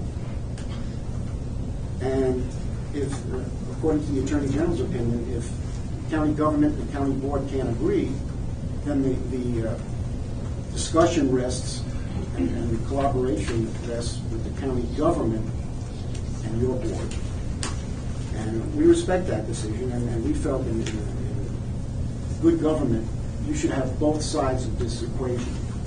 But the majority wanted Nancy Basic. Now, if you look at the map, on the right side, the east side of Montgomery County, You already have, out of the 11 sites, 4 out of the 11 sites are in the Silver Spring area. Mr. Shallot, Yes. before you keep going, your time's up and you can finish 1 the minute. thought. Yeah, absolutely. And the board's certainly free to ask questions, but I just want to just keep this. There's no light. I didn't see a light. Yeah, we've got this flag, but we got to. Yellow sign. I know there's a lot of speaking. If you notice, there's 4 early voting sites on the east side. The Praisner Center, going down at the bottom, Silver Spring. You've got Mid-County, and you've also got Wheaton. White Oak is in the middle of that circle. There's already 4 existing sites there. White Oak is in the middle. That would be 5 out of 12 sites in that corner of the county. We as a board have to listen to constituents, and believe me, my phone doesn't stop ringing, of all the people in the county. And if you look at Nancy Dasick towards the western side of the county, above it, you have Poolsville and that whole swath of our county with no access to early voting. You know, you can eliminate lines with machines and people, but you can't eliminate distance. The distance someone has to go to vote with machines and personnel. And the majority of our board felt that Nancy Dasick deals with the distance people have to travel from Poolsville and that whole swath, which is nothing but nothing. So that's why, when asked, we sent you the 2 early voting sites, but the majority of our board feels that Nancy Dasick is a fairer location for all those people that qualify for early voting. But our initial feeling was no board at all, not Dasick or White Oak. But you insisted that we come here, we're here for you to decide, and we respect your decision. Thank you. Thank you, sir. Mr. Shallot, do you know, if somebody else knows, I'm curious, the population, if I drew a 5-mile circle around the Nancy Dasick North Potomac Community Center, what that population is, and if I drew a 5-mile circle, radius circle around White Oak, what that population is? There's no question, DJ, that the density of our county is overwhelming in the Silver Spring area. That's not in dispute. I'm just curious what, I don't know, but no, there's no. I mean, I know that anecdotally and driving around, but I really want to know, is it 100,000 and 40,000? Is it, No, there's no argument that the density is in Silver Spring, but there's already 4 sites there. And the guy, Mr. and Mrs. Jones in Poolsville, who are up in the far left of that picture, they're driving a long time. And you got to be fair to those people too. There's no question of density, but they've already had 4 sites. What the people that support White Oak, they want half, literally half of all the early voting sites in Silver Spring, Maryland. And the majority of our board felt that that's not fair to the rest of the county. Well, with all due respect, that 4 you identified, that's not just Silver Spring. It's well beyond Silver Spring. But they're not. And as a parent of 2 kids who went to Poolsville High School, I spent a lot of time driving out to Poolsville. Aren't a lot of people left. Yes, everybody deserves access to vote, but you almost have to look at it on a per voter basis. Density. Well, the thing, I haven't driven it. Maybe David has closer numbers, but the White Oak Center is like 5 to 6, 7 miles apart from the other 4. I don't want to be argumentative, but that's why I noted on Charles County. If you looked at the map of Charles County, you say, geez, these poor people in Nanjemoy, and these poor people that I don't know Charles County as well. All they have is 2 sites, and they're right in line. I find it interesting that it's right on the 301 corridor. And you and I both know that, for better or worse, in the last 100 years, Montgomery County has been built on corridors. It's up and down 270, it's up and down 29, it's up and down 355. And it's just where people live and how they travel. Yeah, but it's not like our board has ignored what you're saying. There's 4 sites already there. Thank you. Anyone else? For Mr. Shallot. Yes. Am I correct in hearing you said that the board felt it was not necessary to have a 12th site for early voting? That was our initial vote, yes. The majority said that we voted against having a 12th early voting site for cost, primarily for cost and other reasons. So it changed? The chairman made a change. Well, wait a minute. What do you mean the chairman made a change? Well, we were here. If you came here and you stated you didn't need an extra vote, an extra polling place, We still don't want to vote. it says each county may establish one additional early voting center. It's the state board in collaboration with the local board and the government. If the local board doesn't want one, help me. Happy to. If they don't want it, why are we here? The statute reads as you described. If the state board, in collaboration with the local board and the county governing body, agree to establish an additional early voting center, then one can be established. The statute, as we've interpreted it, is that it's the parties that need to agree are the state board and the county governing body. The local board, the state board needs to collaborate with the local board. And they're free to defer to the local board. They're free to incorporate the views of the local board. They certainly need the assistance of the local board in identifying sites and establishing layouts, voter flow, etc. But if the local board is determined that, in its view, a 12th voting center, an extra voting center, early voting center is not needed, the state board is not bound by that determination. The state board can separately agree with the county governing body that, in its view, an extra early voting center is needed. I don't know if that clears things up for you. If I may, just one other sort of procedural note. The Montgomery County Board of Elections informed the state board back now that they did not wish to have a 12th site. That was their majority vote. That was the board position. That actually remains the board position. We were appealed to, I guess is the best way to phrase it, by the minority on the local board of elections, the Montgomery County Board of Elections, to review the majority vote. We could not do that earlier because there was no site information for us to proceed. So we directed at that meeting that Montgomery County would provide us a site. We didn't commit one way or the other whether we would approve 12 site or whether we would disapprove 12 site. And so what we're here for today is to make a determination first whether we will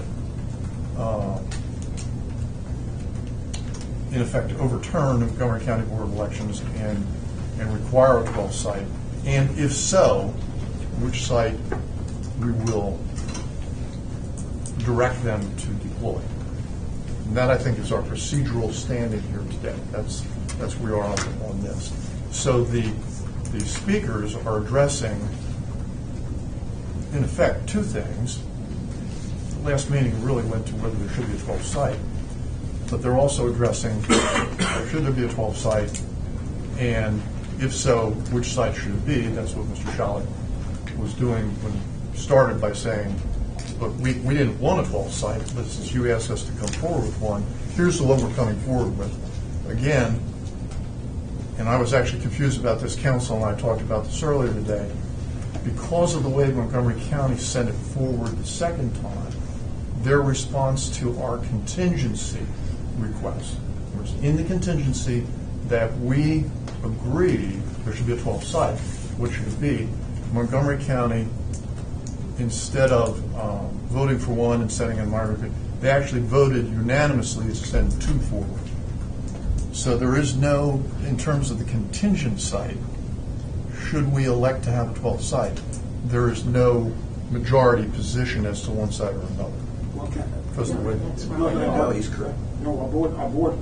Go ahead. There's a preference of the majority. It is a preference of the majority, and we understand that. But the way that it was sent forward, procedurally, two were sent up, as opposed to one with an appeal, attached to it, which is where the initial matter is still before us. The Montgomery County Board has declared they don't want a 12th site, and we have been asked to consider whether that should be returned. Does that help any? I should have done that. Yes, I should have done that. It makes it clear as mud. I should have done it at the beginning. All right, are there any other questions or comments, Mr. Shallow? I have. Sir, no, please. Okay. In looking at the sites, you indicate the distance, but also should you take into consideration the density as well as mode of transportation in locating sites? Because you may have an area and you have more sites clustered in an area where the density more or less mandates you have more, as well as mode of transportation. If you have more people in a dense area using public transportation, which is not that adequate, as opposed to a more rural area with a less dense population, and they have automobiles and they can get to the polls much more readily than people riding bus and taking an hour or 2 hours by bus, even though they may be within 2 or 3 miles. Did you take this into consideration in looking at the selection? That was discussed, yes. No, did you look at it? You said discuss. Yes, we There's did, two different things in discussing Yes. and looking at it and weighing the possibilities. We've been looking at this a lot, trust me. And I want to also point out that Potomac Community Center, which is below basic, has the parking is a big problem for us. So Nancy Dasick also would alleviate a lot of the parking crunch that Potomac Community Center has had too. But yes, we have looked at that. We've looked at everything very carefully. Okay, thank you. So that raises another question. Did you consider, because of that last statement, did you consider ever moving the early voting site at Potomac Community Center to the Nancy Dasick Center? No, because Potomac Community Center, we had a lot of resistance initially, but I think at a recent election it was like the second most popular. It's always been one of the highest early voting turnouts in Potomac. So it's a very good center, but the parking is not good. Yes, I have a question. I know that you experienced some problems with lines during the 2018 election and wait times that everybody agrees are unacceptable. I would just like to hear more about the steps that the local board has taken to alleviate those problems. Well, again, I give credit to Councilman Hooker. He was very concerned about that. We got an extra $125,000 from the council. And I read off earlier the extra scanners and poll books and printers and the ballot marking devices that Margaret Jorgensen has requested, extra machinery and personnel, which we're going to have in those problem areas in Silver Spring, especially Burgessville, where we have unacceptable long lines. So, but again, equipment and personnel can alleviate a long line, but it cannot alleviate the distance someone has to travel. But we're making a tremendous, that's why maybe the state board should wait and see what happens on election day in the primary.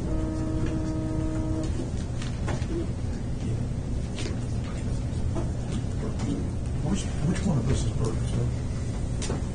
Praisner. Praisner. See, up on the right, far right, Chairman? Maryland The Praisner, okay, that's Burgessville. That's Yes. Burgessville. That's why I said that's not Silver Spring. Well, No, he was just saying Burgessville, I didn't know where else. So, okay. Any other comments, questions? Thank you, sir. Thank you. Okay, Mr. Naaman.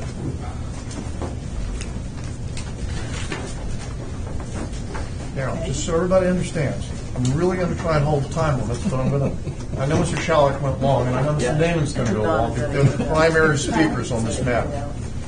So, I have some maps to show you where would be the best place. I suspect I have people to help. Have them help right there. I want to be able to look at that and that. Is that okay for you all on that side? right there. Oh, yeah, right there in front of the board. You come in on the inside. Sorry, guys. So before we get to the map, first of all, it's great to see you all. It's 3 times in 1 month. Hold on one second. So that Malcolm can see that. Yeah. Maybe you can come I want you to come around into here. Yeah, exactly. Hold that one for now. But okay, great to see you all. Yep, goes right back to that table. Don't worry about those folks are just going to have to look at the back of the map. Well, it's in the handout, isn't it?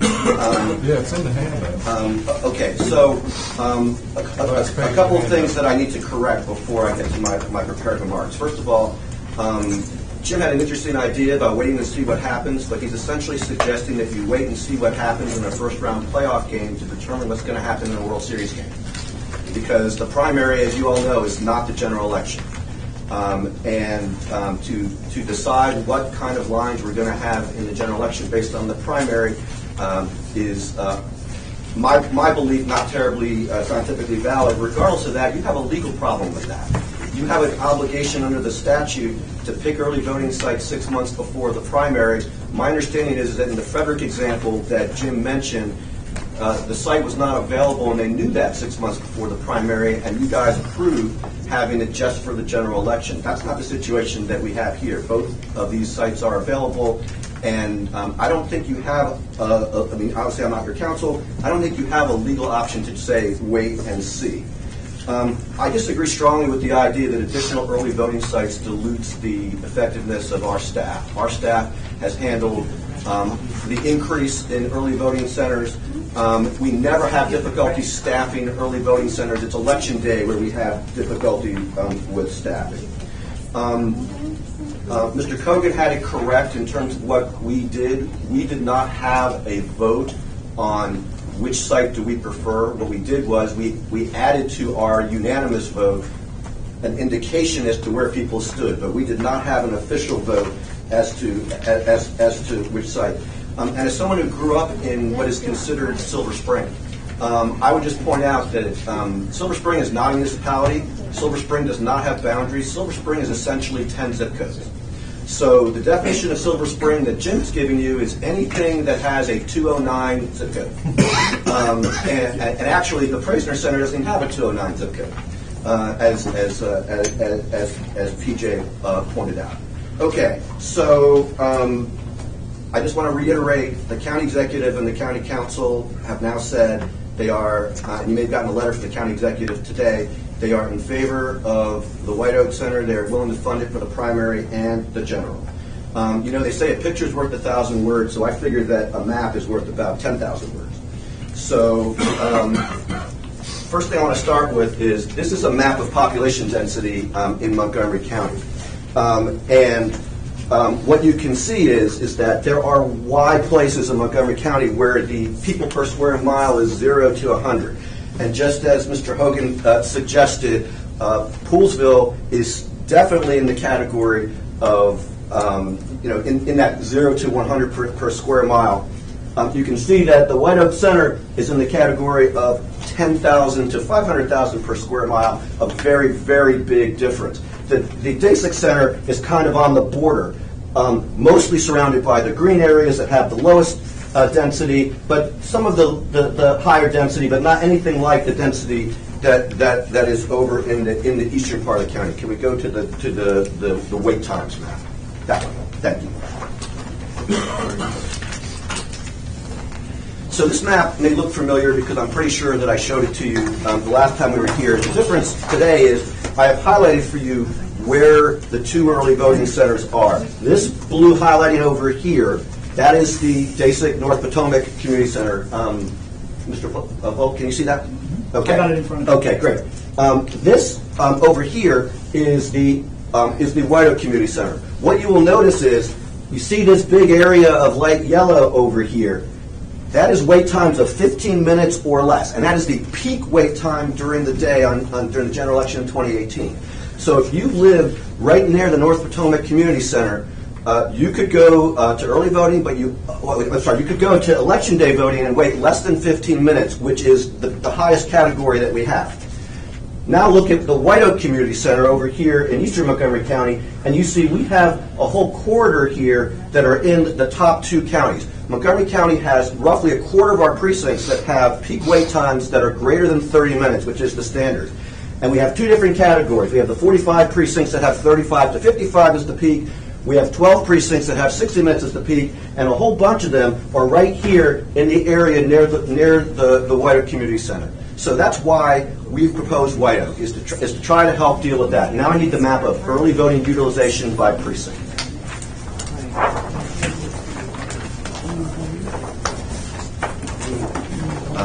Not that one. This one. Okay. So this map, and all the maps, by the way, came from our staff. Our staff prepared all these maps. This map shows you the percentage of people in each precinct in Montgomery County who decided to vote early. I'll pick it up a little bit. Thank you. All right. So what you can see is the area where the Day 6 Center is roughly over here, in the lighter area in terms of early voting utilization. What that says is that even with, on Election Day, even with light early voting utilization, no lines. Section here, even with heavy early voting utilization, significant lines.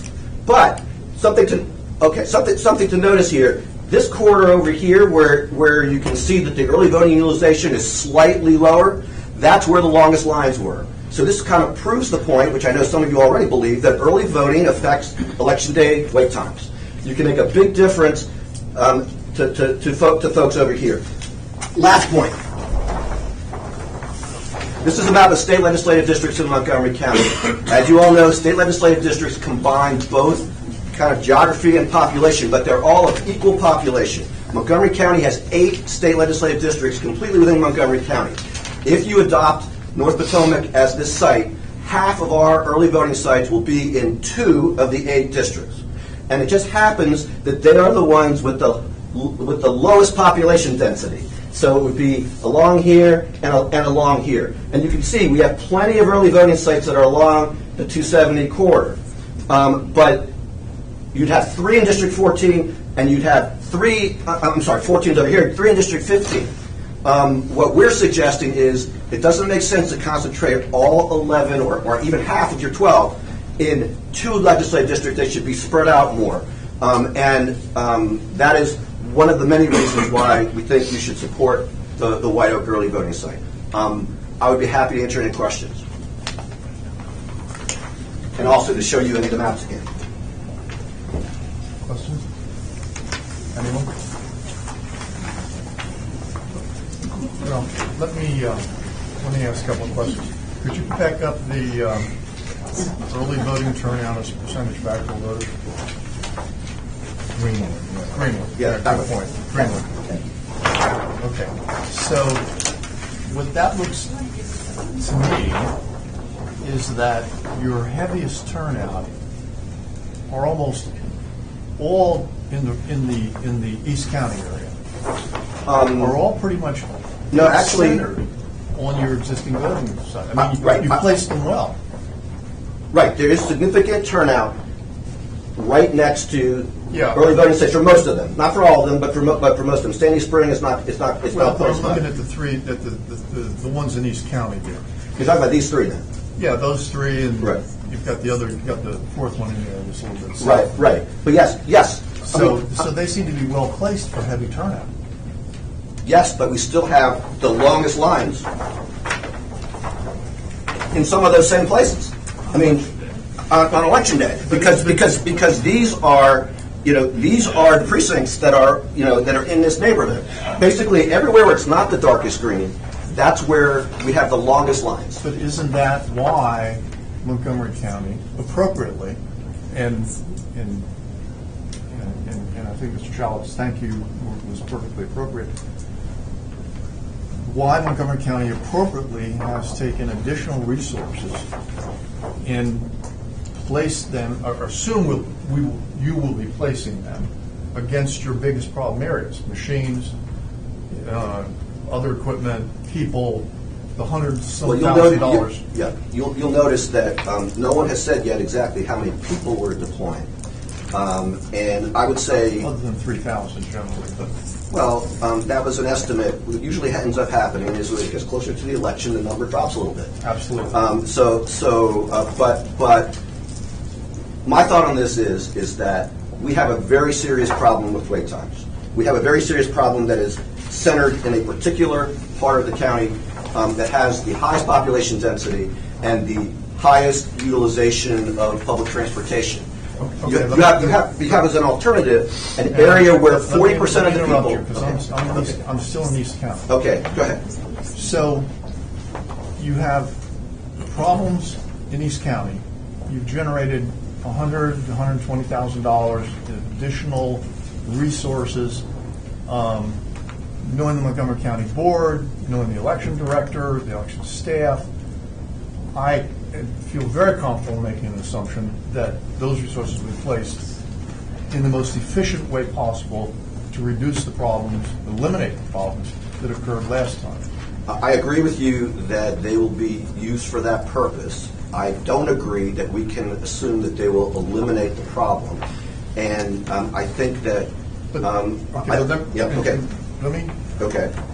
So, but if we put, if a 12th site should be put in there, and I think this goes to the majority position, if the 12th site goes in, and it's like you yourself said a few moments ago, we start out with a nominal theoretical number of election workers, but then as we get to election day, as we get to the election days, that number starts to drop off. For election day. Not for election day, for a variety of reasons. Right. My kid's sick, Right. I don't want to do this stuff anymore, whatever it might be.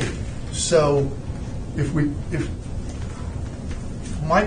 one of my concerns about this, in listening to the Montgomery County issues, is that resources are finite.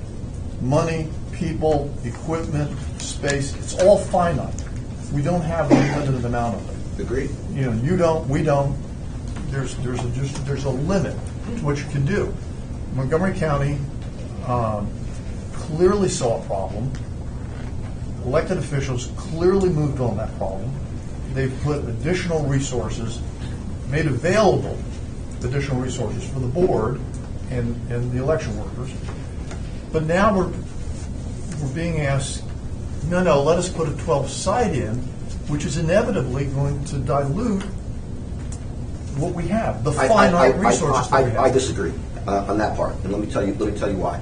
First of all, you used the past tense in terms of the county executive and the county council putting additional resources. The county executive and the county council are now committing resources to a 12th early voting site. So they believe that we need another early voting site in Wheaton. And Councilmember Hucker is here, so he can tell you whether he thinks his $125,000 is going to be sufficient to solve the problem. But obviously, they as the elected officials believe that that's the case. If we were conducting an experiment to try and test whether his $125,000 solves the problem, then yes, we wouldn't put an early voting site there. I view our job as making voting as easy as possible for all eligible voters. And to me, we have a significant problem with the longest lines in the county in this particular area. We also have a demonstrated experience that if we increase early voting, we're going to make the lines on election day shorter. And so, to me, and we have elected officials who control the purse strings who said we can afford this. We have the money to do this. So I'm not sure that it's my place to come along and say, never mind. We'll just see if it works. I mean, that's easy for me to say with 2 early voting sites within less than 10 minutes from my house, and I drive. But if I'm one of these people who has to take public transportation, not as easy. Okay. So I have a question. I appreciated our conversations that we've had. Thank you. Respect you a great deal. Yes, likewise. Are you a trial attorney as well? No, I'm not. You should. I'm still caught up around why. I mean, look, I get it. This is the issue, and everybody's vehemently, but the sky is falling thing for this is not moving to me, Because if the sky was falling for this exact location, I still can't get it out of my brain why it's not one of the first 11. That's still, I mean, we've had a conversation about that together. Yeah, but let me ask you a question. If you believed that the sky was falling on something in this group, but knew that you didn't have the 4 votes that you needed to get it, and here you need 4, I need 3. Does that mean that the problem doesn't exist, or it just means you weren't able to convince your colleagues that? Well, you bring up a point that I'm going to bring up later, and that's that I'm wondering if at some point our board needs to visit mandating that all local boards need a supermajority.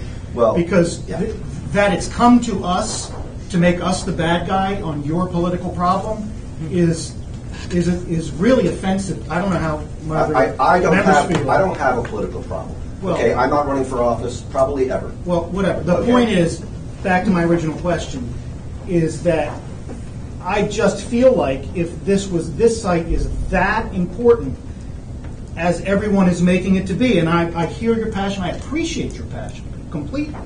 It just would have been in the original 11, and we maybe were talking about another site where the sky isn't falling quite as much. As I explained to you when we spoke on the phone, we have a very interesting history with our early voting sites in terms of what happened 4 years ago and all of the controversy that was surrounding that. Our majority members wanted to, I believe, in good faith, wanted to try and avoid that controversy by sticking to the sites that we had in terms of the 11. I personally, if I were king, would not necessarily have done exactly that. I would have made little changes here and there, but like everything else, you pick as to what it is you can do. I can't get a third vote for White Oak as a 12th site. I certainly wasn't going to get a third vote, for White Oak as one of the first 11. Do I think that White Oak is more important than some of the other sites we have? Yes, I do. We have some of our sites that are underperforming. And we also have other sites where if we were to choose something nearby, we might be able to deal with that. But I also have a built-in preference, and I know our board does.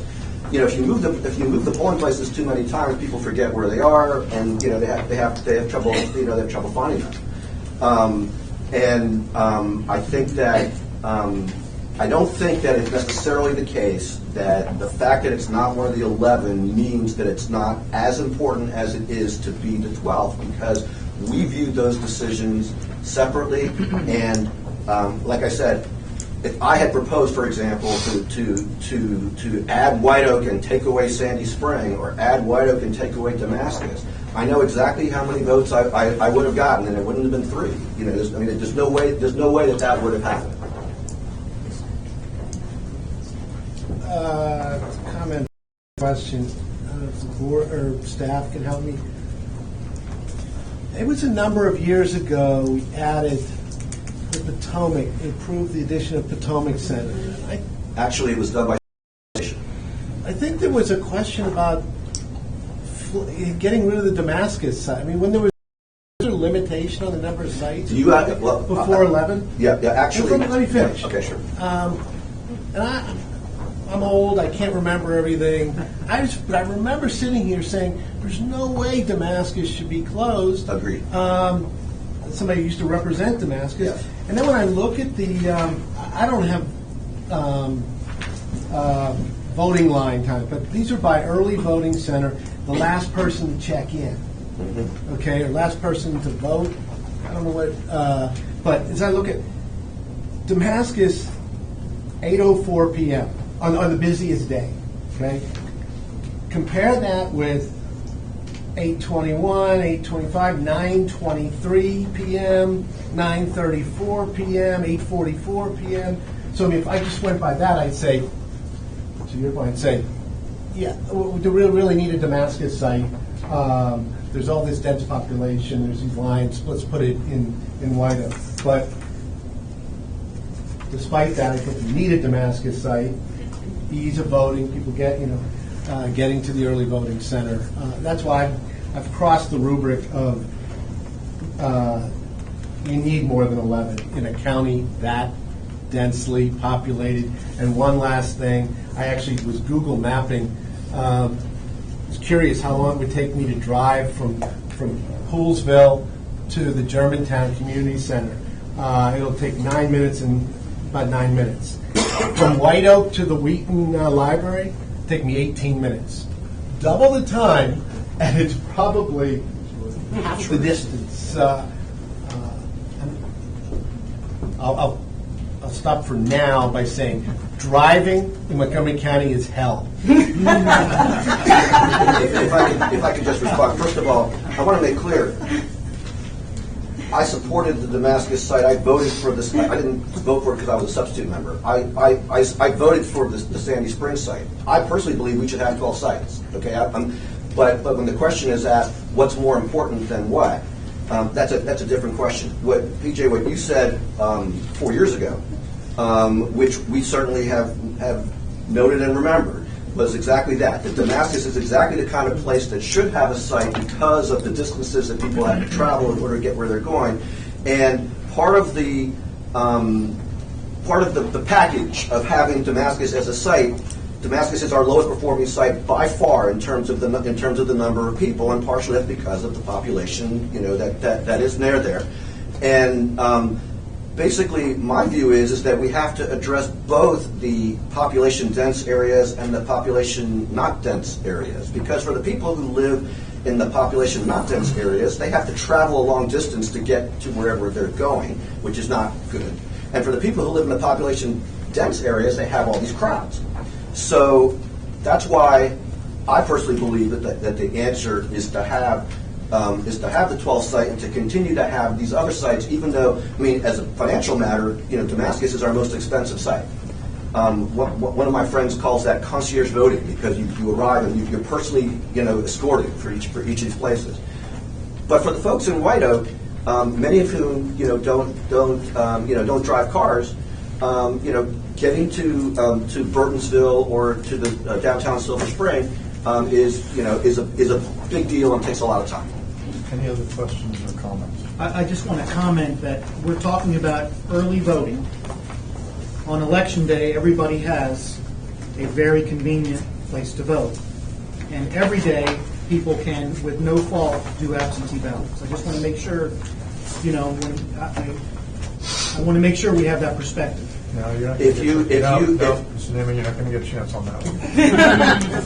That's a comment there. It is not convenient for the voters in 523. Mr. Neiman, okay. Nice try. Okay. I appreciate the effort. Thank you very much. All right. And I'm taking these in the order we received. So, Councilman Hooker, do you have to depart at all? If so, I'd be happy to take you to the Okay. Okay. Thank you, sir.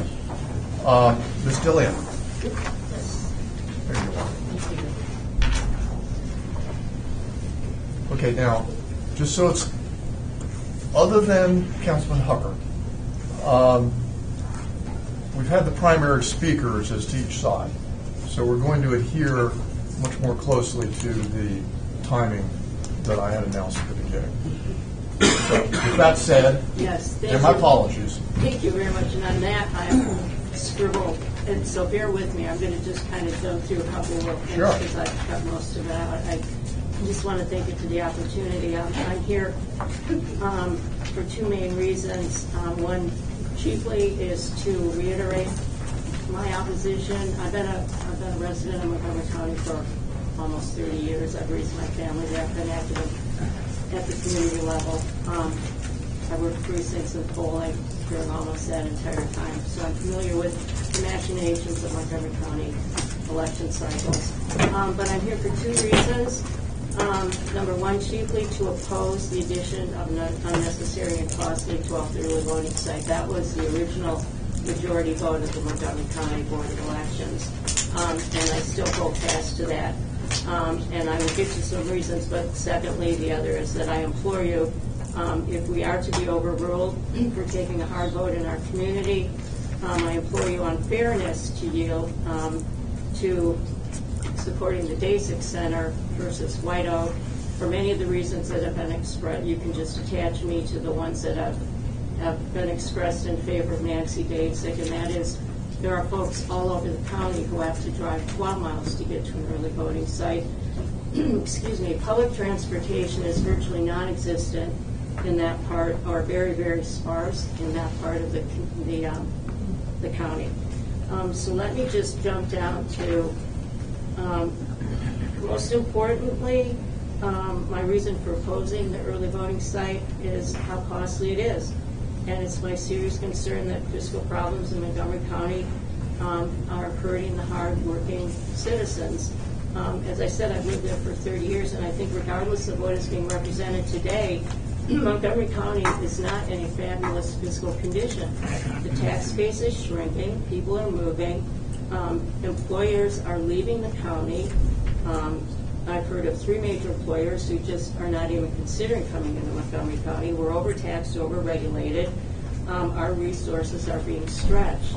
The schools are woefully overcrowded. Now, granted, I love Montgomery County and don't intend to leave, but I just want to put a little clarity and give another voice, as I said, a long-term resident of what I see and what I experience in Montgomery County. The fiscal concerns expressed by the members of the board were based on reality. When we made our original hard vote, the state, to help with the voting concerns and the accessibility, is mandating expensive new software, which will cost up to $340,000. And then there's the additional $117,000. And these are real monies that are not, as has been so well stated, infinite. It's a finite amount. So I want people to be mindful of that. And I just want to clarify something that David said. We did indeed send a proposal that was weighted in favor of DASIC over White Oak. If they were not, the 2 polling sites were not sent to you as options on an equal footing. But to be fair to everybody, and because it has become so volatile and, dare I say, nasty and contentious in Montgomery County, we advanced 2 polling sites, and for the many reasons we've given you, I would prefer it's basic. And my heartfelt opinion is we've got an awful lot of early voting options. We've got no need absentee voting. We've got ease of precincts on election day. I've worked in other states where I've done the early voting, Florida in particular, the Orlando area, Orange County, Volusia counties. Compared to other places, we've got plenty of early voting sites, and I just want to be very mindful of the fiscal reality and the finite dollars that we have. Thank you.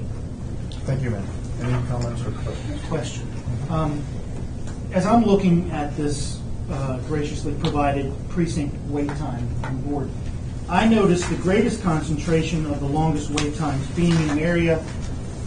I'm looking up there, and it looks like it's North Bethesda. Was a site considered there at all by the board? I'm just wondering. I'm very new to the board. Could I defer to Jim? It's not a facility we can use in North Bethesda because it's our office where they're concerned. So the closest is Nancy Basic, which people can cross and go over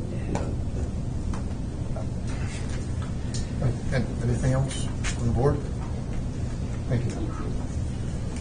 Next speaker is Councilman Hucker.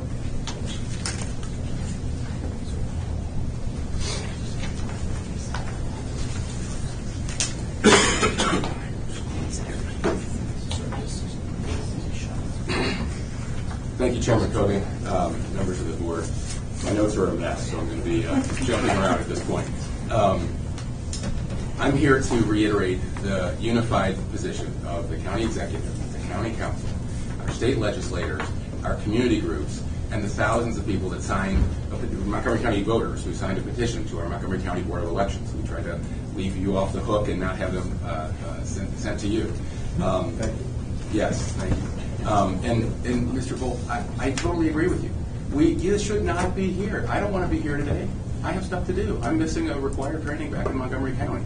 But I'm here because it's the right thing to do, because it's what our community and our constituents demand of us. It should not be in front of you. We should have a supermajority requirement. as Mr. Shalik has made my arguments for me, he said all the elected officials in Montgomery County all are behind the same position. It's only 3 intransigent members of the local board that have been digging in their heels and resisting all the advice and counsel of their elected officials and community members, whether it's NAACP, ACLU, Common Cause, thousands of voting residents who have told them they want a 12th site and they want it White Oak, but just 3 appointed members say no, and that's why we're all here this afternoon. Mr. Shalik said this is complicated and divisive. This is not divisive at all. This has been made divisive by the 3 members of the Board of Elections at the county level. We have a united position, and I've said that. PJ brought up some important facts about it takes 9 minutes to get from Vice Chairman, my apologies, to get to Rockville from Wheaton. I'm sorry. No, 9 minutes to get from Poolesville to Germantown. 9 minutes to Poolesville to Germantown. This is Montgomery County, and distance and time don't have really anything to do with each other.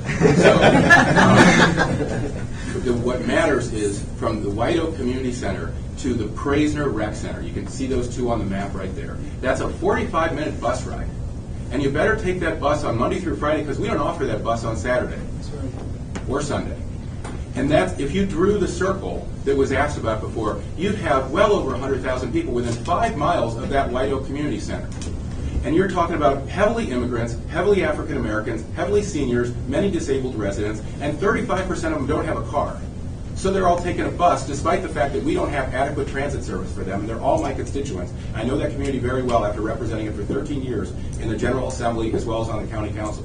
Those folks are not taking a bus to Praisner for 45 minutes each way. Many of them, if they are able-bodied, they have 2 kids that they're watching, or 2 jobs they're going to, or 3 jobs.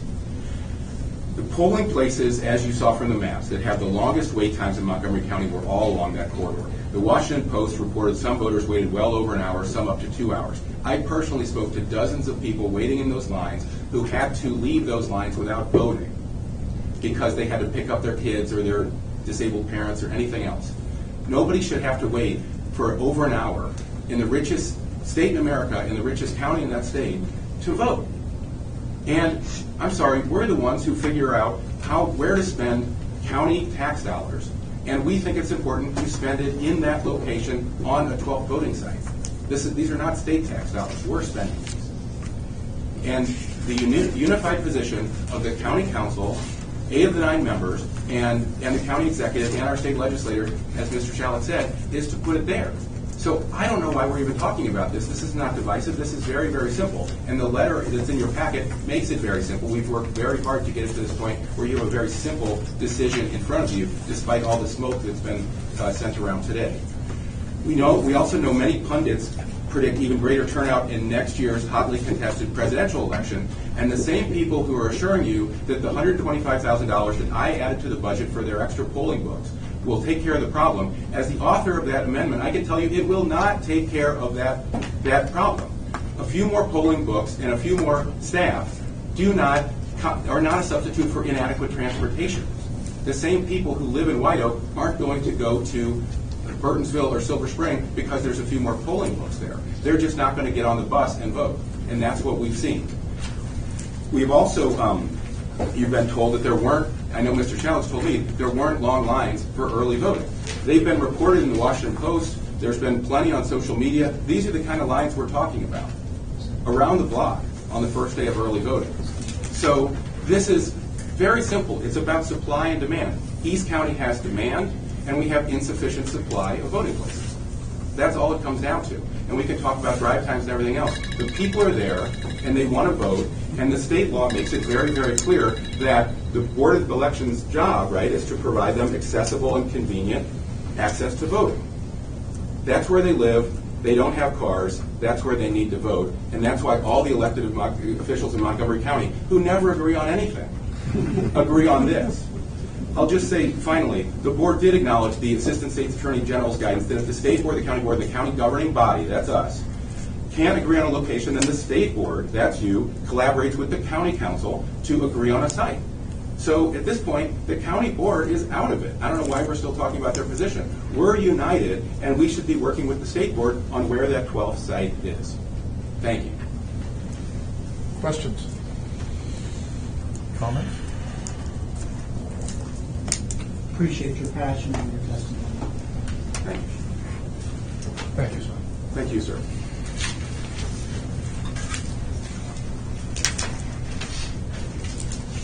Okay. Elise Barnes?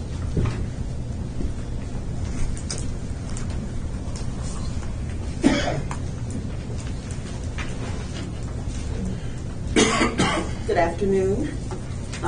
My name is Dr. Elise Barnes, and I am co-chair of the Friends of White Oak and a member of the Montgomery County Board of Elections. And I want to thank the State Board for this opportunity to speak about adding a 12th early voting site at the White Oak Recreation Center. One of my Board of Elections colleagues said White Oak might as well be on the moon. Well, the East County might be as distant as the moon for her, but it's my home. And we're talking about my neighbors. Dave and Ashley, Renita and Guija, Fatmata and Pierre. So as the only member of our board that actually lives in East County, this is personal for me.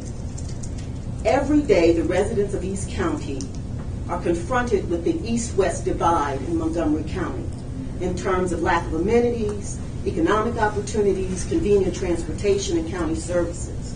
But where we should not experience it is at our polling places. Voting is not an amenity, nor is it a luxury, or at least it shouldn't be. Having county council members compare election day lines at East County polling places to voter suppression in Kansas and Georgia, seeing national newspaper stories about 2-hour wait times and the number of provisional ballots being cast must never happen again. Having too many people trying to vote on election day is no different than having too many cars on the Beltway. There are only so many lanes. Additional equipment will help, but it is not enough. Interest in the 2020 election is already high, and we can't get this wrong. The voters of East County deserve full measures, not half measures, when it comes to access to the ballot. The reason community support for an early voting center at White Oak is so high is because there was a problem in East County, not in North Potomac. So let's fix the problem. Because if their voices don't matter, then we should stop creating the expectation that they do. Ultimately, what my neighbors are asking for is the opportunity to do something that is quintessentially American. Walk into their polling place and vote in a reasonable amount of time. So it is incumbent upon us to do all that we can to assure my neighbors that we value their vote as much as we do anyone else's, no matter the color of their skin, their level of physical ability or age, the country of their origin, the size of their paycheck, the number of cars in their driveway, or whether they rent or own their home. Do we really want to gamble with their faith in democracy? Given that some of my ancestors paid for the opportunity to vote with their lives, $234,000 doesn't seem like too high a price to me. So to quote our own late Elijah Cummings, we are better than this. Let's prove him right. Any questions? Yeah. I just had one question. Thank you. I always appreciate passionate testimony of people who are involved. I appreciate it very much. You had raised the thing of North Bethesda, which I didn't really know what that was before today. But as I'm looking at the map, it's very dense and it had long wait times. So you had seemed to indicate that it wasn't a problem there. No, I'm saying North Potomac. North Potomac. Exactly. I'm sorry. North Potomac specifically, where they want to put it. Okay, so there's only a few just to the east. Right, but that all of the that are very, light that yellow are very long wait area times. is around the basic center. Okay, got it. Thank you for clarifying that. I appreciate it. Sure, absolutely.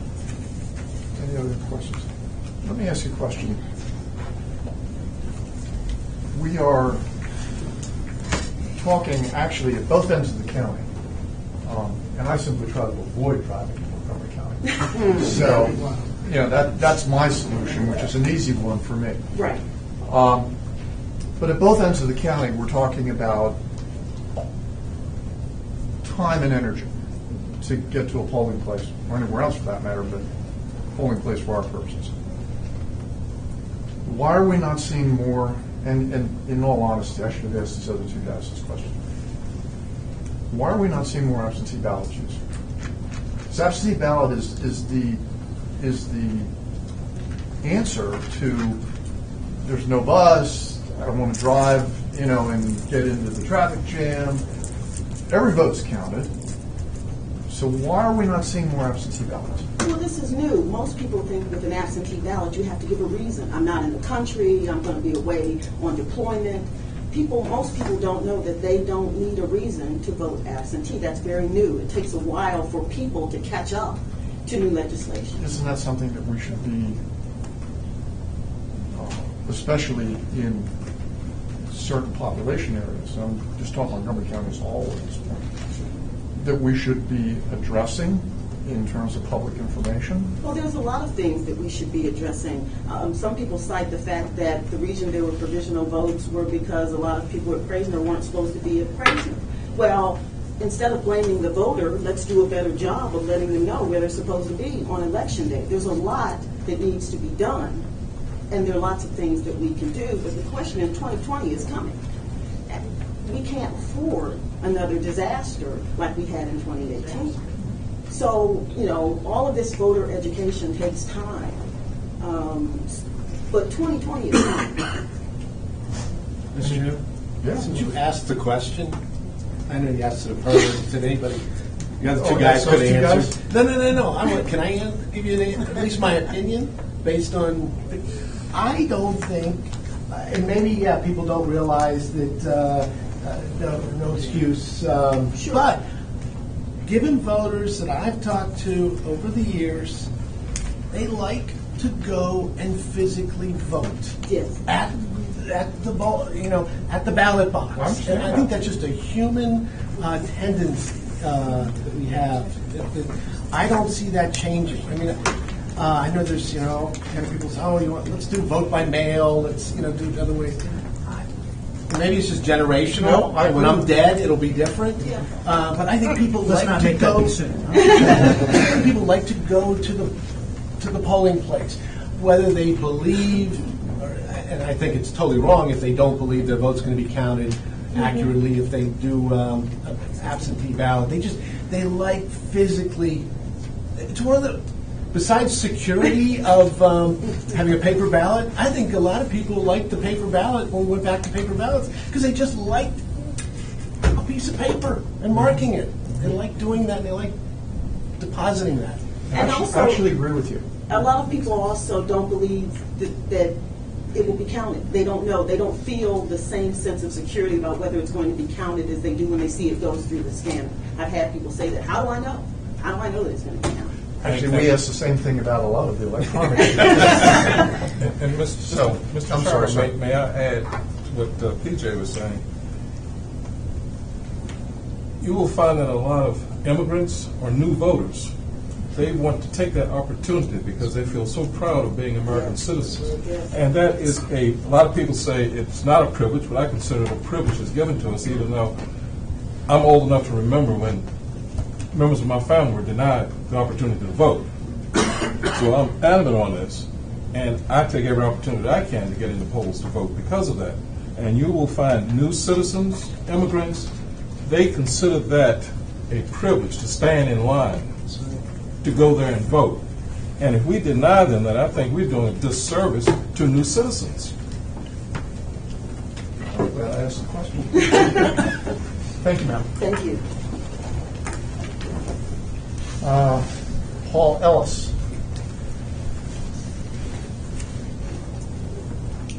I brought these materials before. So you killed the tree for us, huh? That paper. I like his stuff on paper. I have, do you need? I just need one.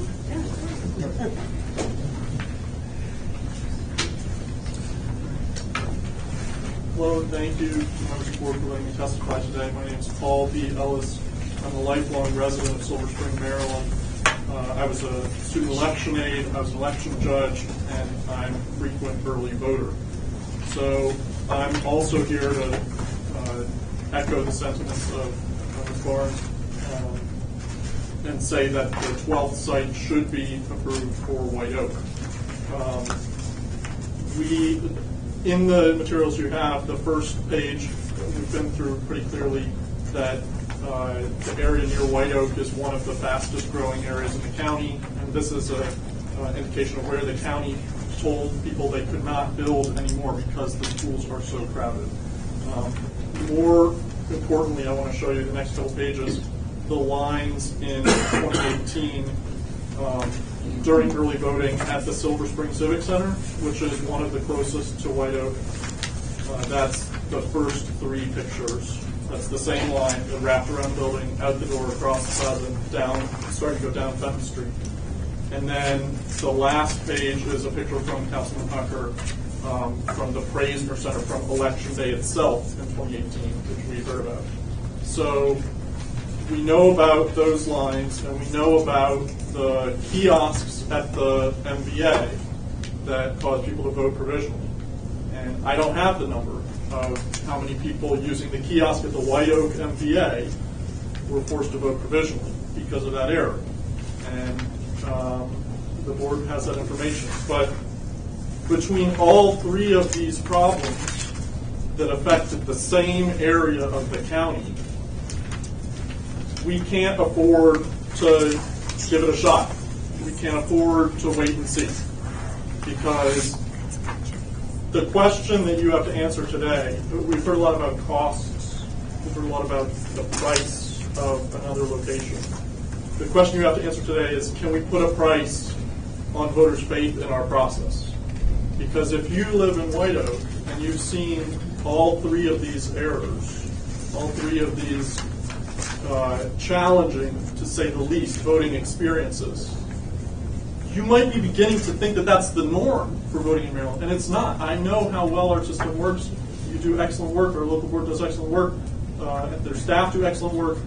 The whole state. I went to school in Ohio. Maryland has much better voting than Ohio. Thank you. But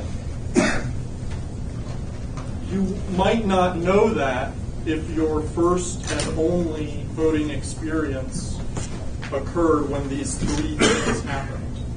So you have the opportunity to correct that today.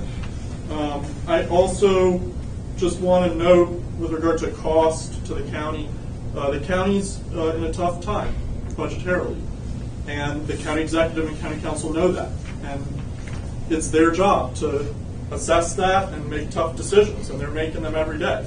And the voters of Montgomery County know that, like, the voters of Montgomery County have indicated that if they're displeased with how the county is spending their money, they'll term limit them. They'll term limit the council and county executives, and they did. If I'm not happy with how Councilman Hucker, my councilman, is spending my money on early voting locations, I'll vote against it. We got it. You don't have to deal with it. Because this is an excellent board. I have great esteem for this board, but it's the council and county executive's job. So I just wanted to add to the voices saying that White Oak should be the 12th location. And that's really it. I'm happy to answer any questions. Anyone? Thank you very much, sir.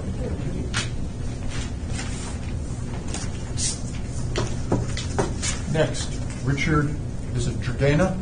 That's correct. Sir?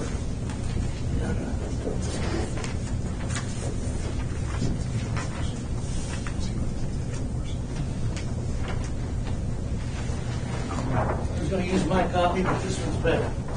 I love that hat. Thank you. Well, you know, actually, if anybody here who could compliment him on that kind of a hat, it's me. And I do like the hats. Thank you, sir. And you wear a hat? I do. I do. I don't have it out here. I was back in this office. So I have a wide brim and a hat. It's got the Texas style. Thank you. Ladies and gentlemen, thank you for listening, and I borrowed the map. Because I think there's been a little bit of misrepresentation here that you should take into consideration. This map is a heat map of the wait times and precincts at the general election. It has nothing to do with early voting. Okay? Now, if we had wait times for the early voting centers, then it would be something that you consider. But this has no representation for early voting. The second thing is, I prefer the Nancy Dasick Center, because I think the earlier numbers, 20% of the people are outside of the area that you have designated as being an acceptable area. And so I think you should take that into consideration. The Dasick Center will help to eliminate some of that, apparently. And thirdly, I don't think we need another center. I'm a fiscal conservative, and I don't like spending the taxpayers' money, mine, for things that I don't believe that we need that many of. Thank you for your attention. Just a minute, sir. Anybody have any questions? Just actually another question. You're right. That map speaks to wait times by precinct on election. Okay. So I agree with you on that. That's why I pointed out earlier about early voting sites, existing early voting sites, and how late people got to vote by the time standing in line. So we've seen pictures of them waiting in line. And, as an example, with the Potomac Community Center,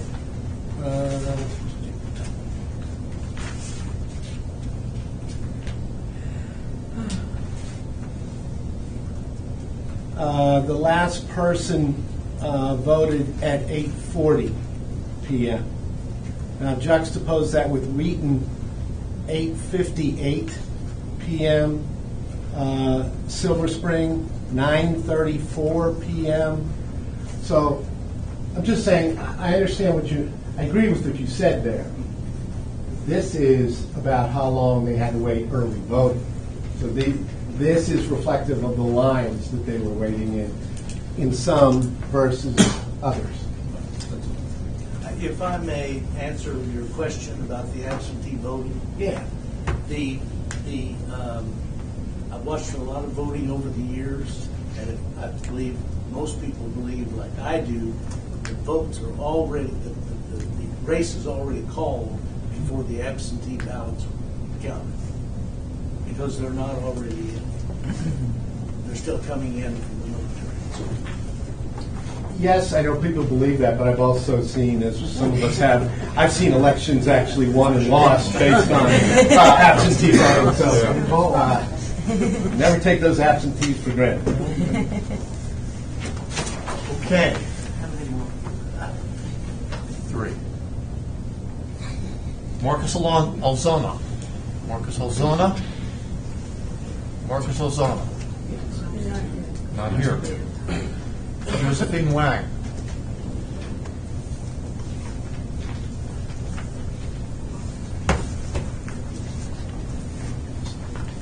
I'm just going to stand. Happy Halloween. Go back, all that. Okay. I have my hat, but I'm not wearing it. My name is Josephine Wang. I come here to listen to all this for about 3.5 hours. Or, 2.5 hours. 2.5 hours. There are three things that came to mind. I had prepared a little speech, but I'm going to adjust it. Number one is time. Number two is population. Number three is location. Come on, people. Have you shopped at Sam's or Costco? You have to wait in line to get a discount. Okay, here it is. You wait in line to vote. Why can't you just wait just a little bit to vote? That is so important. Okay, so wait time, there's no excuse. Okay, for me, as an immigrant, I've been a Montgomery County resident for the last 52 years. Coming from Queens, New York, as an immigrant from China, I'm MIC. You know what that stands for? MIC? Made in China. So don't hold that against me. I've been here since 1950. 57, 59, that area, that time. So, having graduated from Flushing High School and all the Queens College, I'm totally Americanized. I know how important it is to vote, how important it is to participate. I've raised 2 very good kids from Montgomery County. I love Montgomery County. Been there for 52 years.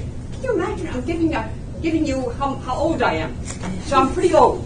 Okay, I'm here to talk to you about how important it is that we come from China, which was under totalitarian government, Mao Zedong, to come here, America. My goodness, this is a land of opportunity. You need to vote. So we're fully participating in the election process. We're here to stay, and we're not going to go back, okay? So at least I am not. The 12th early voting site, that's what we're focused on. That originally was not necessary. Why do you have to spend money you don't have? You want to tax people? Or you want to, okay, open that as 12 early voting site. Okay, you spent $250,000, or wait for a little bit. Okay, you want to accommodate the handicap, the non-English speaking, all that accommodation. That's wonderful. But you forgot the population in Clarksburg, Poolsville. That is the last 2010 census. That area is about 35% Asian. Now, the next census, just around the corner, 2020, I worked on the 2010 census. Montgomery County as a whole, about 15% Asian Americans, okay? Asian Americans will stay, and the values are, maybe you don't like it. Somebody said, well, what a disaster voting. Just because you did not win, your candidate did not win, that's a disaster. No, it was a great election. We got Larry Hogan, we got the president. You may not like it, we like it. I'm saying to Asian Americans. So there are 3 components. There are a group of Asian Americans testified against sanctuary counties, against protecting criminals, against equality of life is going to be diminished. We want to celebrate the achievement. Asian American, I've been a school teacher. I'm on MCPS for 42 years. Okay? And my last job was substitute at Gaithersburg High School. Okay? So I know the population. I know what they're concerned about. So what happens is that Asian Americans always come to the top. They may not speak English, but they're always coming to the top. I'm not here to highlight that. I want to tell you that population, the 3 factors, time, population, and location. You only talk about the time. Oh, yeah, poor me, I got to wait for 15 minutes. Oh, yeah, poor me, got to drive for 18 minutes. No, that's okay. It is okay. You're voting. Okay? And then the population, again, population, Asian American, location. I would like for you to consider voting for Nancy Dacey Center, because then you serve the population of that area. Thank you very much. Any questions? I'm not shy talking because I taught at Montgomery College for 3 years. We were afraid you were a little shy. So no, I even have this very loud jacket to celebrate Halloween. That way you wouldn't accuse me of not being shy. So again, do not, if you have any questions, I'll be more than, I'm not an expert, I'm just a teacher. No, but thank you very much for that. Daniel Corolla. Welcome back, Mr. Corolla. Thank you, Mr. Chairman, Mr. Vice Chairman, members of the State Board of Elections. My parents brought me here because of the oppressive regimes of where they were born. They were almost killed because of, it was a single party system. I became an American by choice because this is the only home I have. In fact, I was looking for the picture where I took my daughter to Provisional to vote, to show her the value, the American values that were passed down to me by my parents when Ronald Reagan made them American citizens. When I came here the last time, I talked about my neighbors. My neighbors, many of them wake up at 5 a.m. in the morning so that they could take the bus, because they are nurses. They work at hospitals and take care of maybe many of you who not only have older parents, and you have to go to work, so my African neighbors are the ones who are taking care of your parents and grandparents. They're not lazy. You know that. That's why you hire them. But when they work from, again, wake up at 5 a.m. in the morning, and they finish their first job at 3 p.m., then have to go to their second job, and they come back home at 11 p.m. They do that from Monday through Friday. On Saturdays, what do? They do chores, cook, prep the food. That's my mother's experience I'm actually explaining to you right now.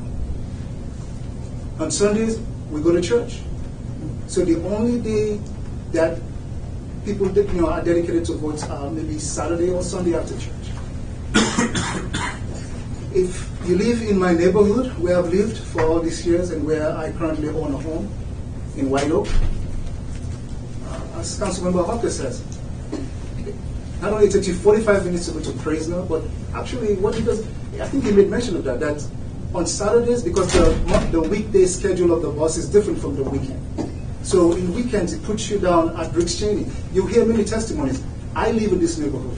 The people who will be affected are people like me.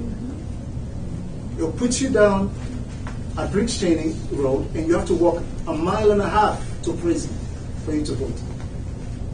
Where I came from, Election Day is a holiday. I hope to God that you guys make Election Day a holiday. All this would not be a problem. But it's not. But it's not. The reality is that it's the right thing to do. That's why I don't have a prepared statement. I came to speak to your heart. It would change our lives for us to vote at the White Oak Rec Center. It's an intergenerational center. There's a senior center that's already there. That's where my son plays his basketball. My son is part of a program where he's been an election judge for the last 2 election cycles. My 15-year-old daughter is Anika, I was going to show you guys when we went to vote. It's important for us to be at the ballot back and vote, because that's how we transfer that history of what voting means to us. And why my parents left Sierra Leone, because they were almost killed because of the oppressive regime that was there and the rebel war that took place. So I'm appealing to you again, do the right thing, vote to support the White Oak Rec Center so that my neighbors and I will go and vote there. And I believe I'll post it on social media when I vote. So thank you so much again for your time. Does anyone have any questions for Mr. Cuomo? Thank you, guys. Thank you, sir. All right. We've now heard from all of the speakers, and I think it remains to us to discuss the matter and then move to a vote on the matter. When we get to the vote, I'll try to frame the question procedurally. Does anyone want to start the conversation at this point? Sure. Thank you to everyone on all sides. There's actually multiple sides there, for coming.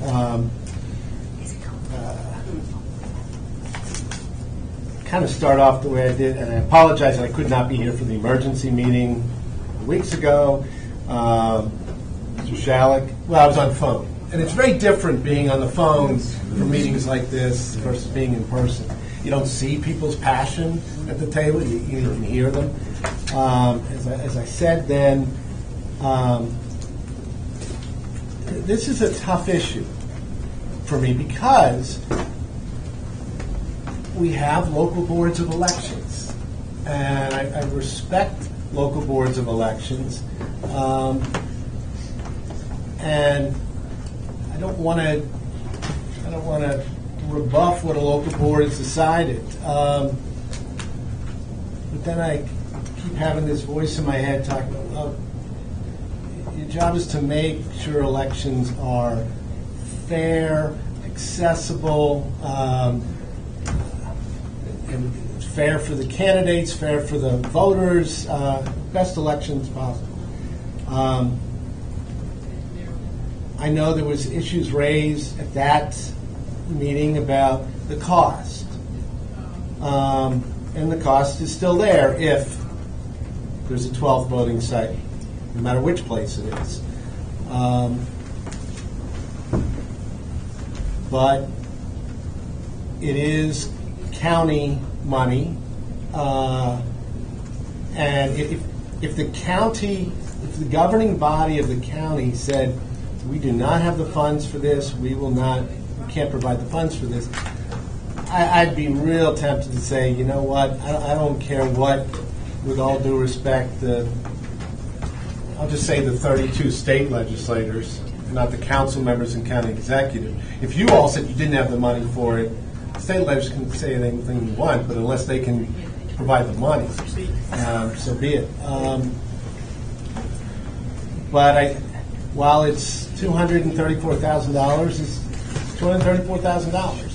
It's money that could be used for other things, but you could take that argument to everything government spends a penny on. Instead of spending, I used to work for Connie Morello. I'm sorry to go on. This is a deep issue. And I used to have a constituent. We had a constituent who writes, I don't support war, so I'm deducting from my federal taxes the amount that goes to the Department of Defense. You can't pick and choose like that. The government, your elected government, decides how to spend the money. Voting is such an important right, obligation, that I kind of put the money aside because I think if that's the basis of what we need to do is provide voting.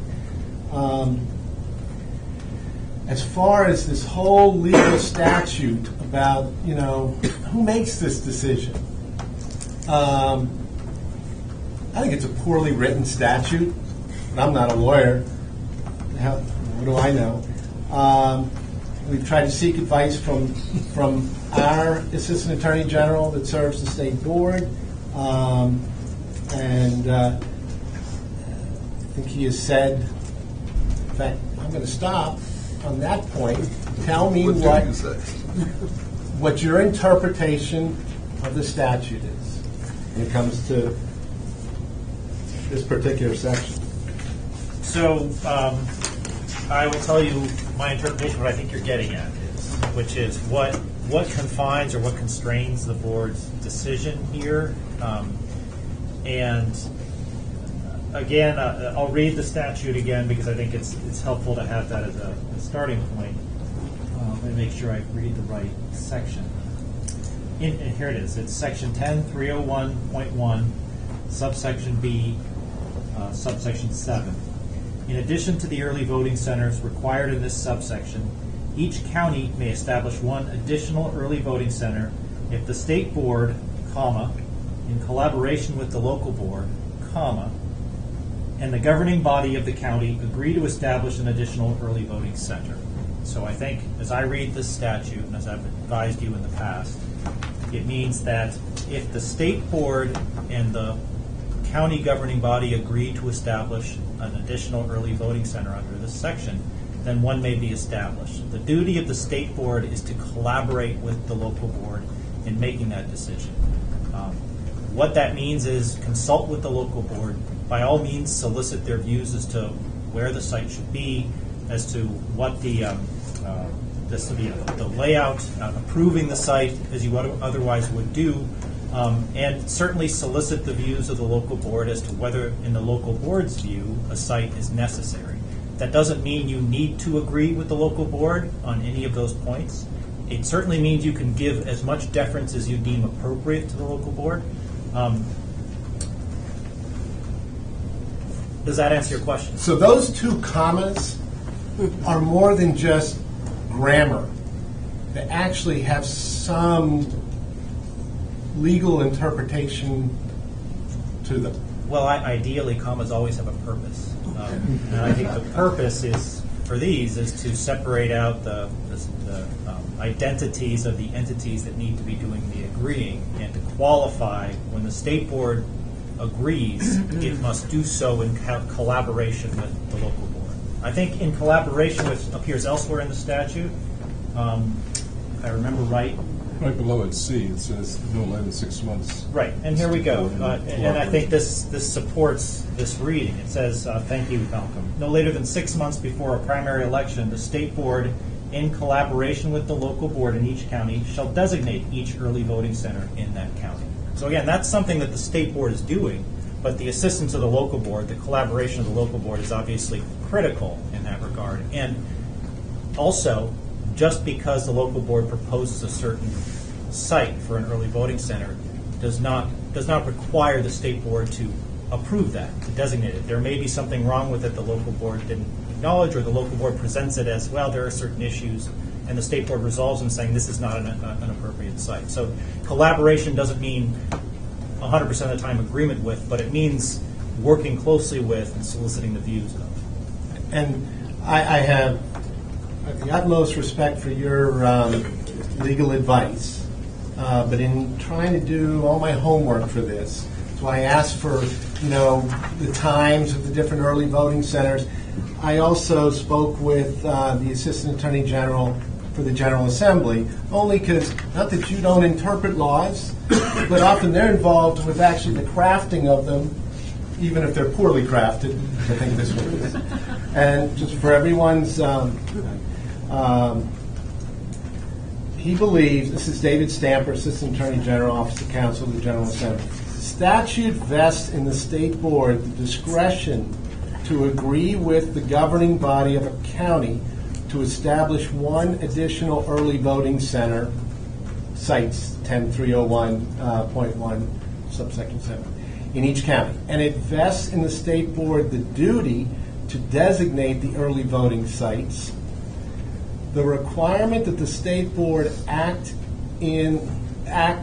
quote, in collaboration with, unquote, the local board when it exercises that discretion and fulfills that duty does not, in my view, essentially give the local board the power to block the decisions of the state board.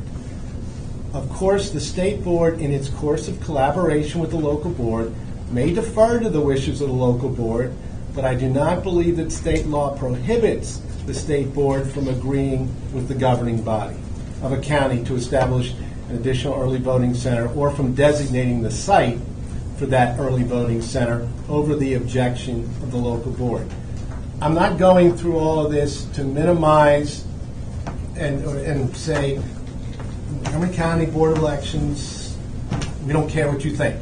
Absolutely care what you think. But there's been a lot of questions about why is this even before us? Why should the state board even be involved in this? And I'm just trying to go through things very methodically and figure out what we can do, what we can't do, what we should do, what we shouldn't do, and why we should do it.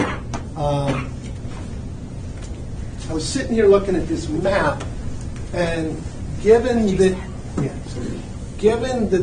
the wait times in this early voting center is the longest in the county. Others have long wait times, don't get me wrong. I'm not ignorant to that fact. But if you look at where this is, and I'm sure you all see this, maybe it just blinked to my eye. Okay, this is the District of Columbia line. This is the Prince George's County line.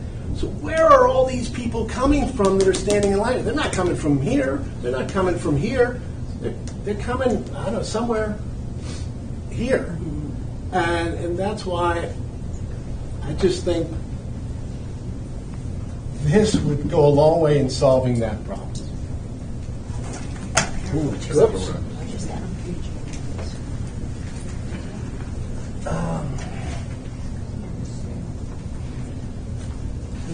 Mr. Chairman, that's all I have to say. Really?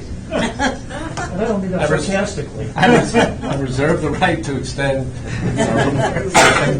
And certainly that's great. Other discussion?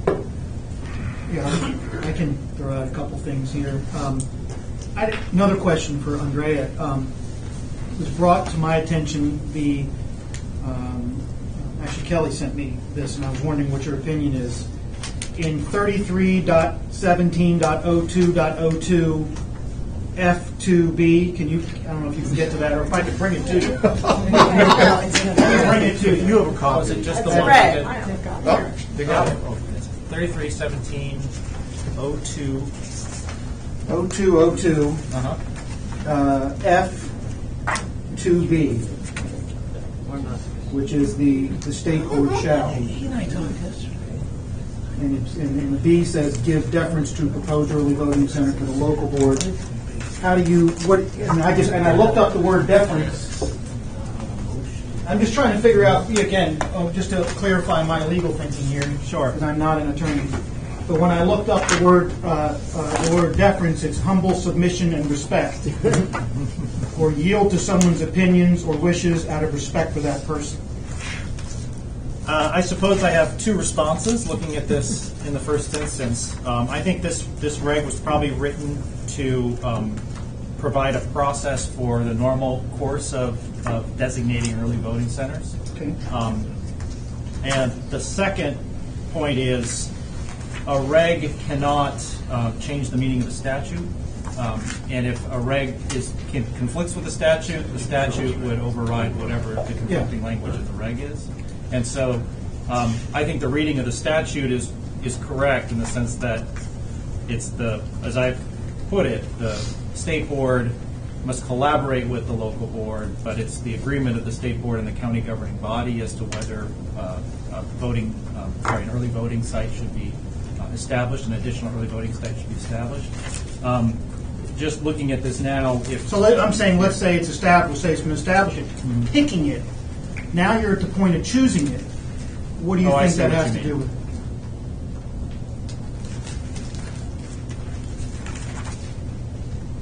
Did you look up the word shall? Congress shall make no law. I certainly don't, again, I want to look at all of the things, and I don't want to do something that later I find out we shouldn't have done if we did it that way.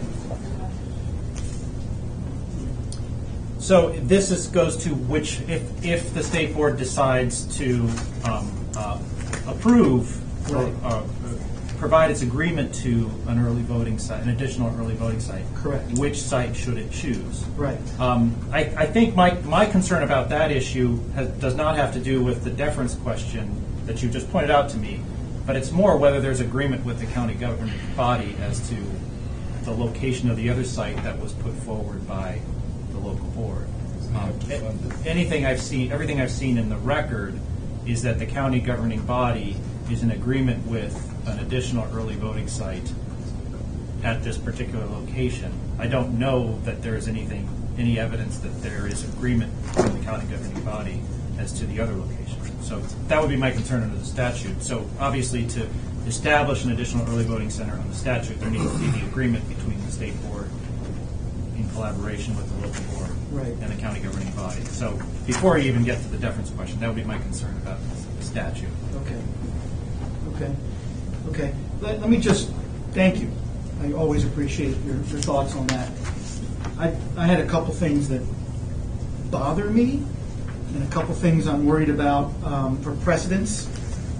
And then, so I'm waffling on this issue just like I did the last meeting we were here. The first thing, let me say thank you, by the way, to everybody who came. I appreciate people involved in the process, 100%, and I want to encourage you to keep doing that. But let me say, we should not be here. Your board, I'm trying to choose my words carefully here, should not have put us in a political position. We are not in the politics game, right?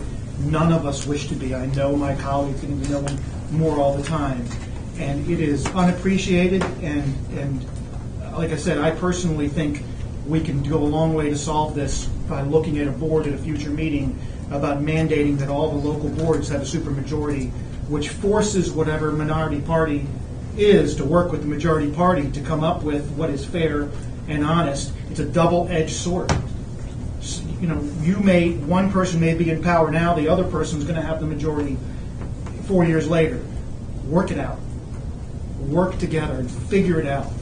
And look, I served. I'm not coming from somebody without experience in this. I was 4 years the minority on the Anne Arundel County Board and 4 years as the majority, as the president.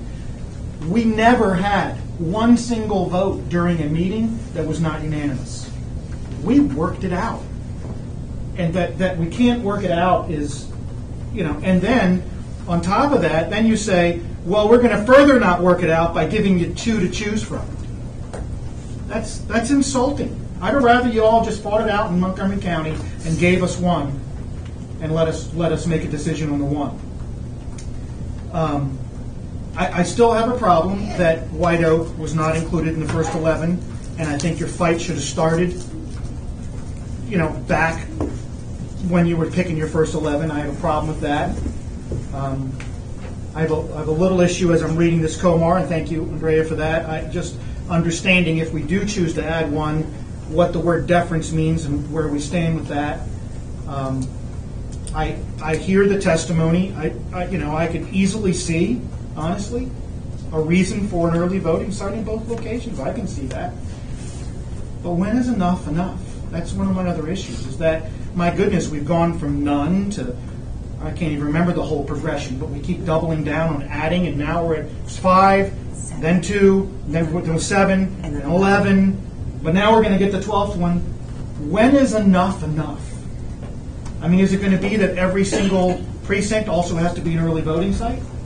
I mean, it's just, at some point we have, we got to say, okay, that's enough. So that's in my mind. Expense is in my mind, but I'm not going to, that is not a major factor right now because the county, understands the costs that are in front of them. I think that the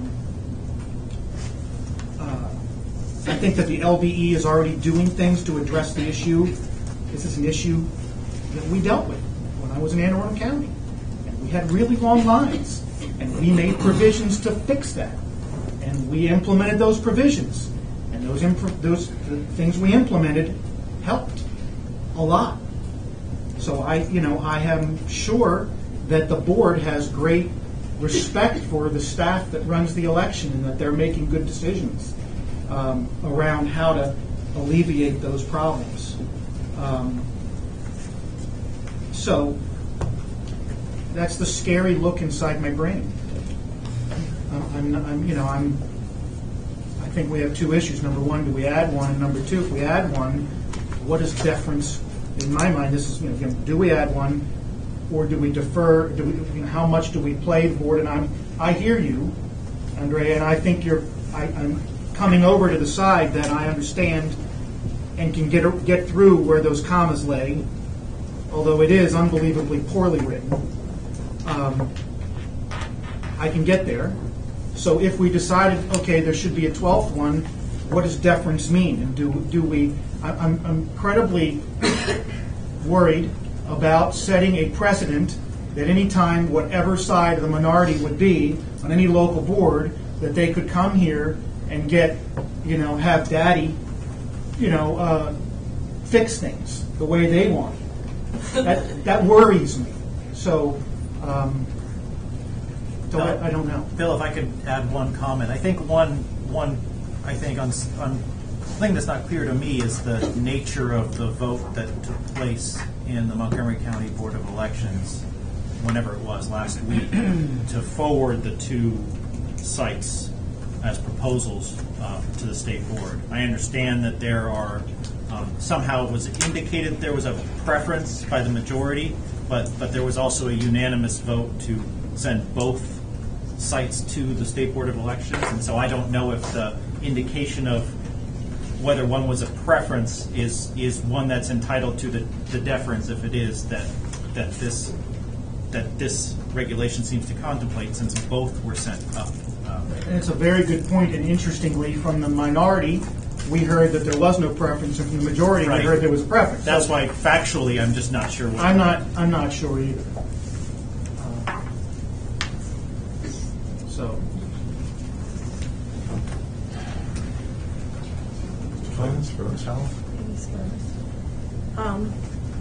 I'm just going to repeat a little bit of what I said at the last meeting. I listened carefully, and I do appreciate the testimony of citizens who come to talk to us. That's very important. I listened carefully to hear for any evidence of any sort of wrongdoing or corruption on the part of the local board. Because if that sort of malfeasance had been brought to my attention, I would have considered stepping in. But I'm very, very reluctant to overturn a legitimate vote at the local board just because there's a lot of political pressure being put on us. I share my colleague's opinion. This issue should not be here. We are not the experts. I barely know Montgomery County at all. And listening to the questions that my colleagues have asked, they're good questions, but they're newcomer questions. They're newcomer questions because we don't know Montgomery County the way the local board does. And it isn't just knowing the county, the population, the roads, the public transportation. It's knowing the precincts and the early voting centers and knowing what steps have been taken to alleviate the lines. That's another reason I'm very reluctant to vote to overturn this local board's vote, because there's evidence that they took those problems very seriously and worked together to come up with a plan to address the lines, asked for money, got for money, and now they're ready to implement it. So I'm not persuaded that that problem hasn't been addressed, and I'm not in a position to know better than the local board. I also am concerned about the money.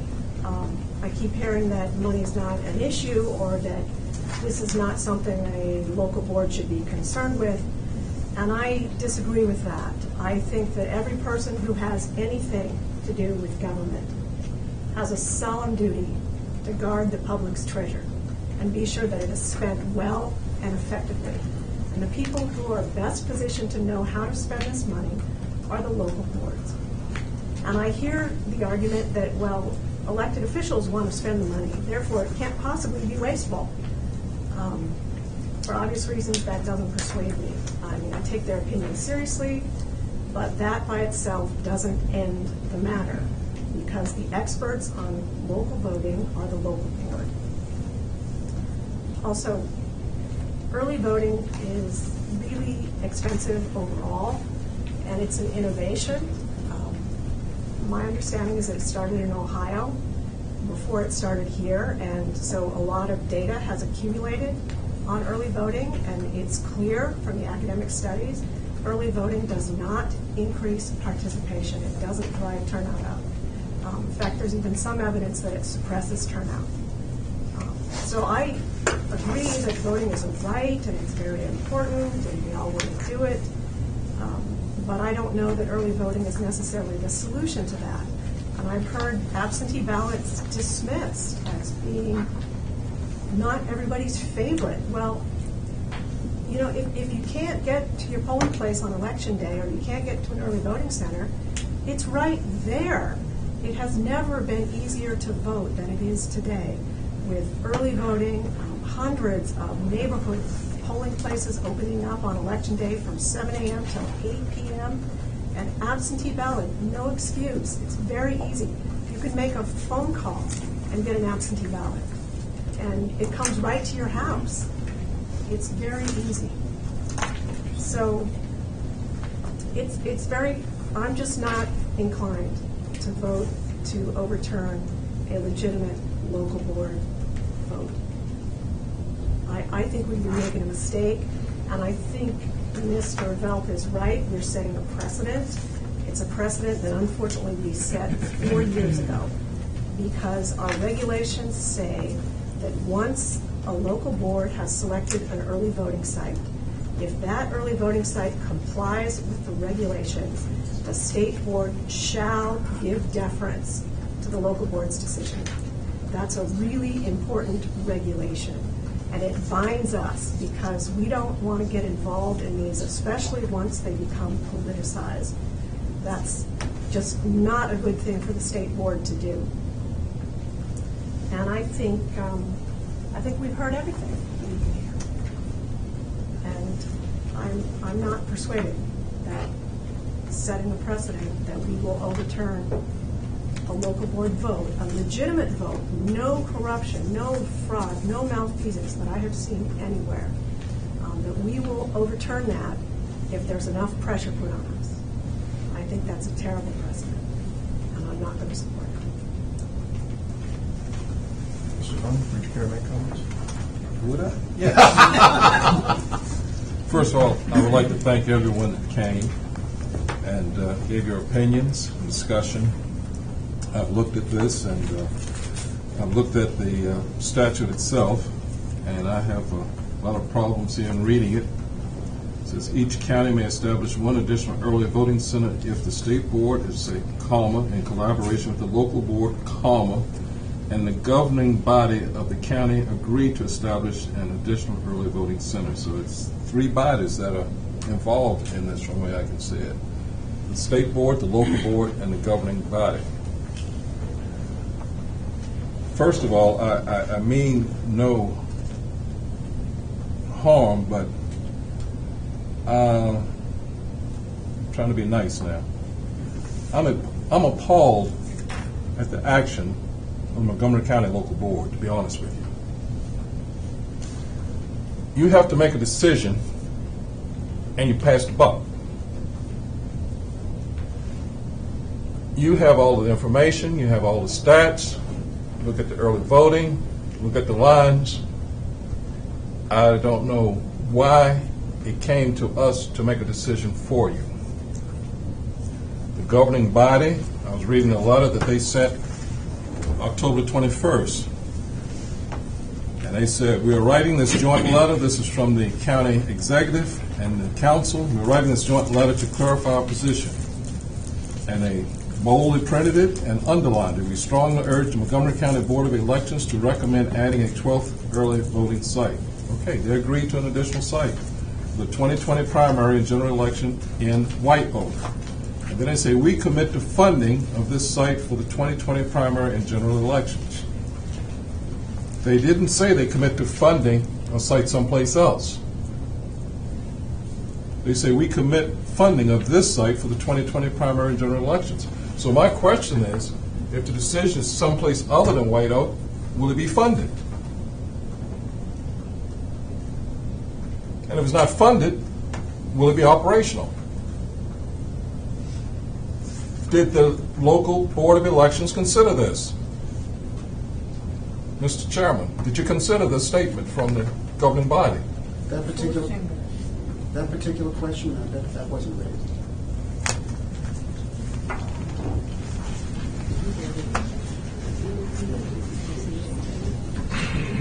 No site at all.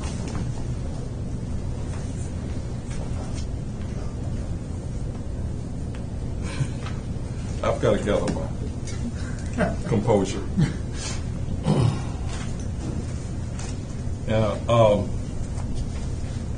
Voting is a, I don't know, a privilege, but it is a right given to all citizens, regardless of what some people may think. And as was pointed out, we are one of the very few countries where Election Day is not a holiday. Many people in this country look upon voting greater than citizens that are born here and raised here, because they know how voting was from where they came from. I can understand it to a certain extent. I didn't have the difficulty. My first election was voting for Kennedy, presidential election. But I have relatives that I talk to had difficulty in voting.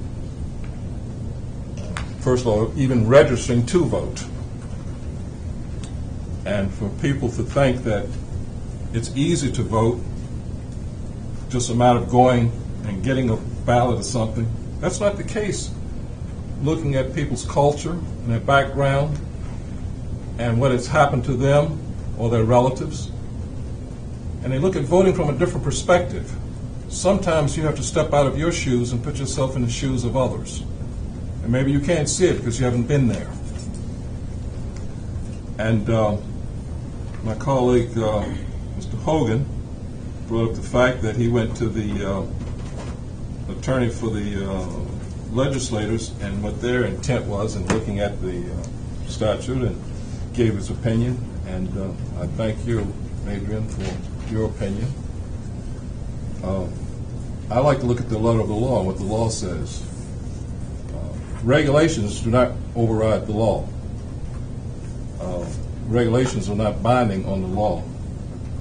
And again, I'm looking here, it says, in addition to the early voting centers required in this subsection, each county may establish one additional early voting center if the state board, in collaboration with the local board, and the governing body of the county agree to establish. There's an agreement to establish it. but then you throw it in our lap where the designation is going to be. And I guess, again, my question is, once you got a letter from the governing body, and they say, we commit to funding of this site for the primary and general elections for 2020, why you did not further consider that in your recommendations to us? That's all I have to say. Thank you, sir.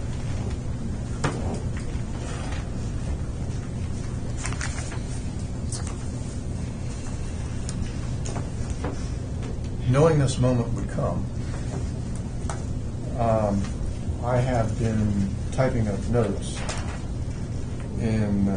on my laptop as I would go over my notes from our last meeting, as I would receive communications from persons. I would contemplate those and incorporate them into my thoughts. I ended up coming to multiple different conclusions during this process. But fortunately, I have a delete key. And it allowed me to delete out the conclusion, reconsider what I had written based on more recent information, and have that. So if it looks like I'm down reading something, it actually is, but it also has items crossed out and written in which were based on our discussions here today. I have been on this board now for over 4 years. I have been impressed by two things in particular. One, the quality of the agency staff. And second of all, wondering how it is that the people who were selected for the board were selected for the board, because every time we have had a difficult issue, and I've sat here and listened to my colleagues, I have learned something that I did not know. I've been impressed by the depth and breadth of their thoughts. Just everybody approaches it differently. My approach will be different. But if it seems like I am saying things that other people up here have said, it is because that I independently thought of them before I ever walked in the room, just as they did. And we don't, not because we talked about it, but because apparently we came up to similar thoughts, similar conclusions. I'm impressed by the people I serve with. The local board's majority position is to me that they simply do not see a need to spend additional money when they believe the area is sufficiently covered. The money issue is real, but I defer to the governing body as to adequacy of finances. Now we know from a variety, of events that money is an issue. But the governing body has said that in this instance, for this one site, money is not. So I do not take money into a particular account, and the question becomes, is the area sufficiently covered? Now, this type of decision is not merely within a local board's purview, it's one of their specific responsibilities. This is what the board is there for. If it was just policy issues, we could do it out of here. It is a matter requiring local knowledge. It was a reasoned decision, and at the same time, one which was subject to disagreement. The state board and local boards which regulate elections in Maryland address as a matter of course, not merely what is to be done, including establishment of additional sites, but also what is not to be done. In other words, whether or not to take an action. This board and this agency routinely decline to take actions. It is part of the job. And in a sense, a manifestation of the reality that resources are finite, and if the election could be held fairly and efficiently, then perhaps a particular solution is unnecessary. And I would note in that regard that in our last meeting, this board effectively made that decision regarding Baltimore City. Given our lack here in Annapolis of an in-depth understanding of local circumstances throughout the state, it is appropriate to defer to the local board. It is why we have local boards. Having said that, I recognize that a board's action do not take place in a vacuum devoid of governing bodies. And this has been a major consideration for me. Indeed, it has been my greatest concern since the issue came to our attention.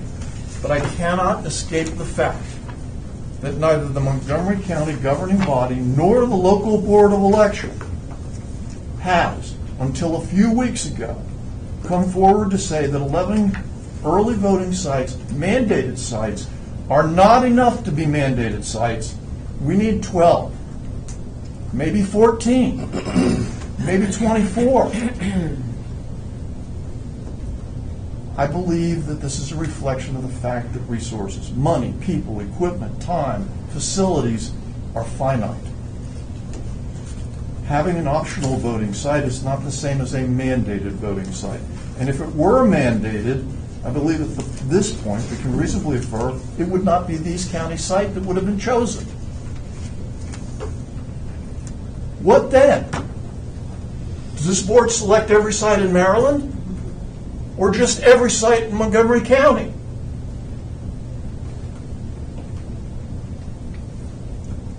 I think, based on this, based on the information, I find it interesting that it was a state board member that presented the wait times at the early voting centers.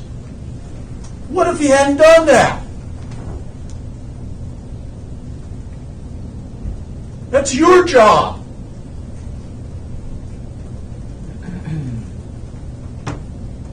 Perhaps the answer in Montgomery County, post this point, is to go back and redo the whole system from the ground up.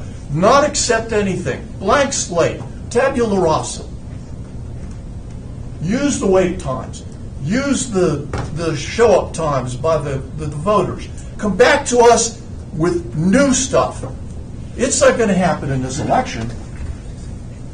But you've been here twice because of these issues. Once, Mr. Hogan pointed out when he remembered, and I remember his comments, actually back then, and now today. Actually, not today. On the 8th end today, or the 8th end today. This is a map which is not locked in, other than the fact that we have locked it in right now. This is a map that Board of Elections, the local Board of Elections, can go back to and say, all right, everything's erased, who's where, what kind of turnout are we getting, what are the wait times, look at all the data, go back and start moving those things around.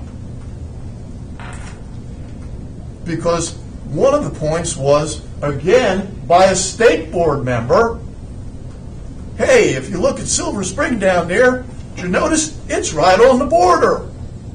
It's not drawing on 360 degrees. It's drawing on less than that. So maybe we should move that one. And maybe we shouldn't. That's not the state board talking, that's the local board talking. The state board is a technical, what I would call a technical agency. I look at the staff here, and what I see are specialists in campaign finance, cybersecurity, equipment, voting systems, registration. And you have come to us to say we need you to resolve a political question. It is not designed to micromanage local areas. If it were, we would need more people that will fit in this entire building in order to run such an operation. I would think of us more as sort of an NFL or NCAA governing body where we have officials working in our direction on the various games to ensure the games are well managed and the rules are followed. We do not decide what plays to call. Even though we are at the center of the political process, we are not ourselves political. The power of this board to order an action directly reflects its mandated bipartisan nature. We require a supermajority of 4 members. That is perhaps because the stakes are so high at this level. The 2020 election will be conducted well and conducted efficiently in Montgomery County. I have faith and confidence in the election officials in Montgomery County. I believe they will be reasonably available for any, they will be ready for any reasonably foreseeable number of voters. I see no suppression of a vote if the 12th site is not approved because the legislature has ensured that voters have multiple avenues by which to vote. And I acknowledge what was said both about immigrants and about others in terms of the voting process.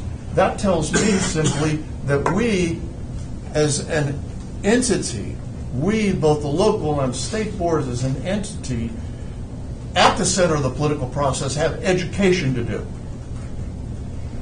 to make sure that our voters understand that every vote is counted in this country. It is certainly counted in this state.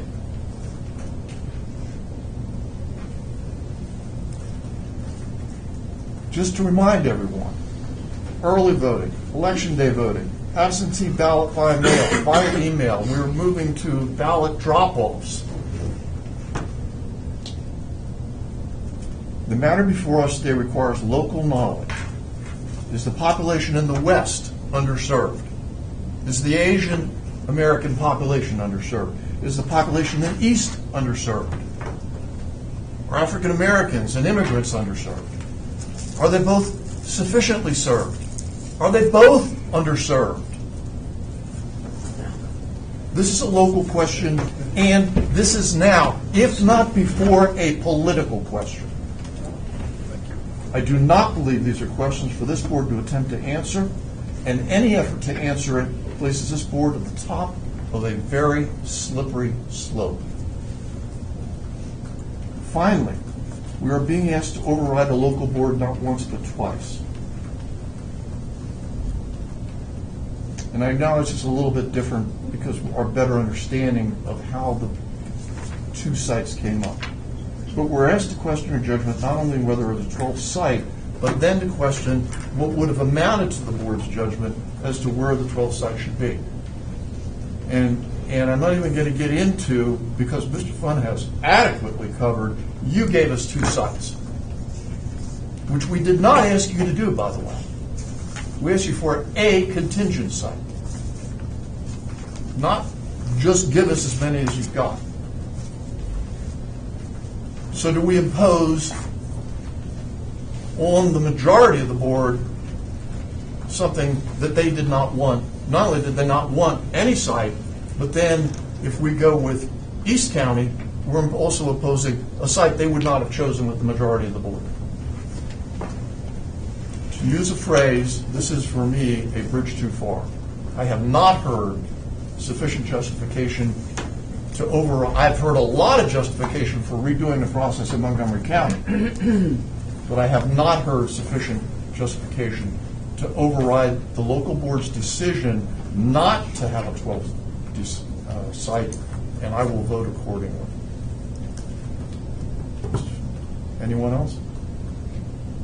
At this time, the chair would invite a motion to establish a 12th site in Montgomery County. That is the optional site. I move we approve a 12th site in Montgomery, early voting site in Montgomery County, and it be designated the White Oak Community Recreation Center. Fair enough. Is there a second? I'll second it. All right. For the record, I'm going to do a roll call vote. I hope the board doesn't object. Mr. Velt, how say you on the motion? After your testimony, I will say no. Mr. Hogan, how say you on the motion? Despite after your testimony, I'm going to say yes, and quickly explaining my vote that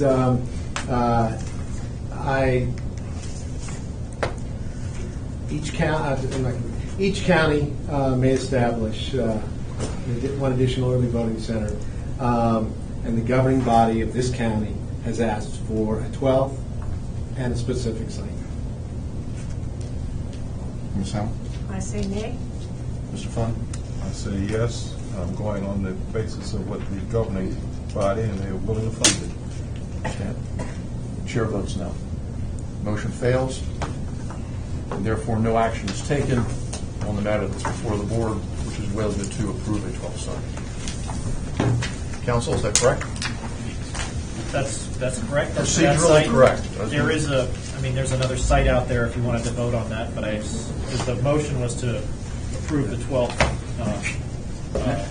additional early voting site at the White Oak. At White Oak. But you can also take no action. That's right. Is there anyone who feels the need to take action at this point? Hearing none, the board will take no action on that site. Okay. At this point, we're going to move on to our additional business. Listen, I have been harsh, perhaps not the only one up here, but I have been harsh in my language.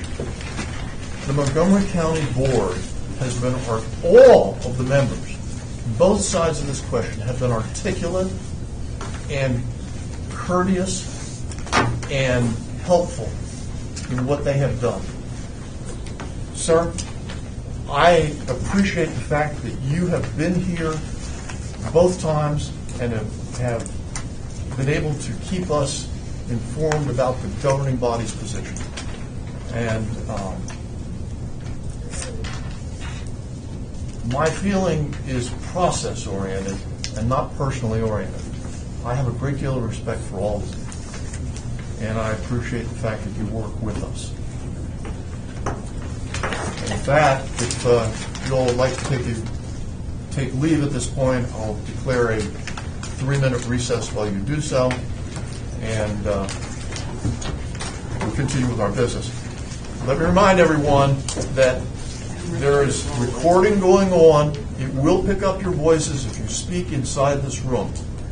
So whatever you say in this room will be recorded and broadcast.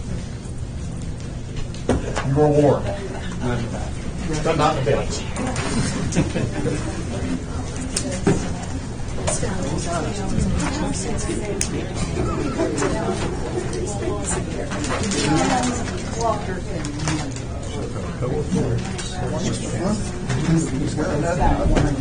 You too could be in that great body of men who wear fine hats.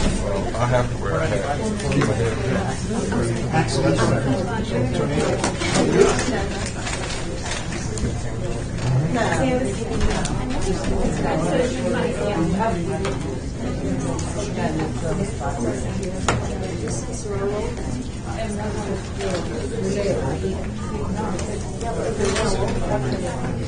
I'm not going to speculate as to what we would have done. You're welcome.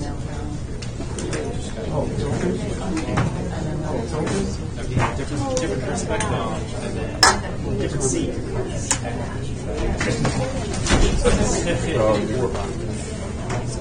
Yeah, I know.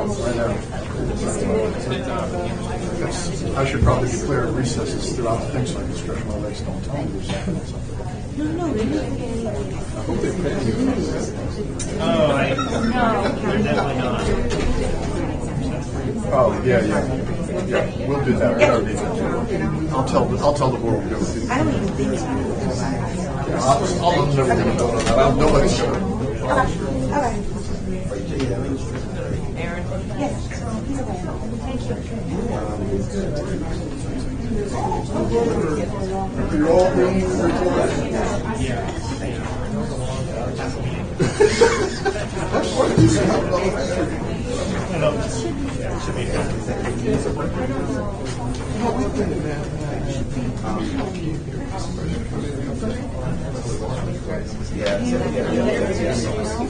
No, I just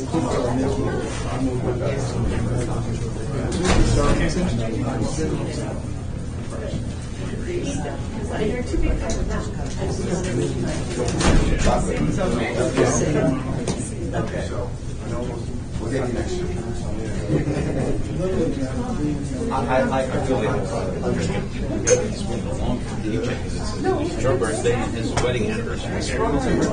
Right? We just want to move this up. Right?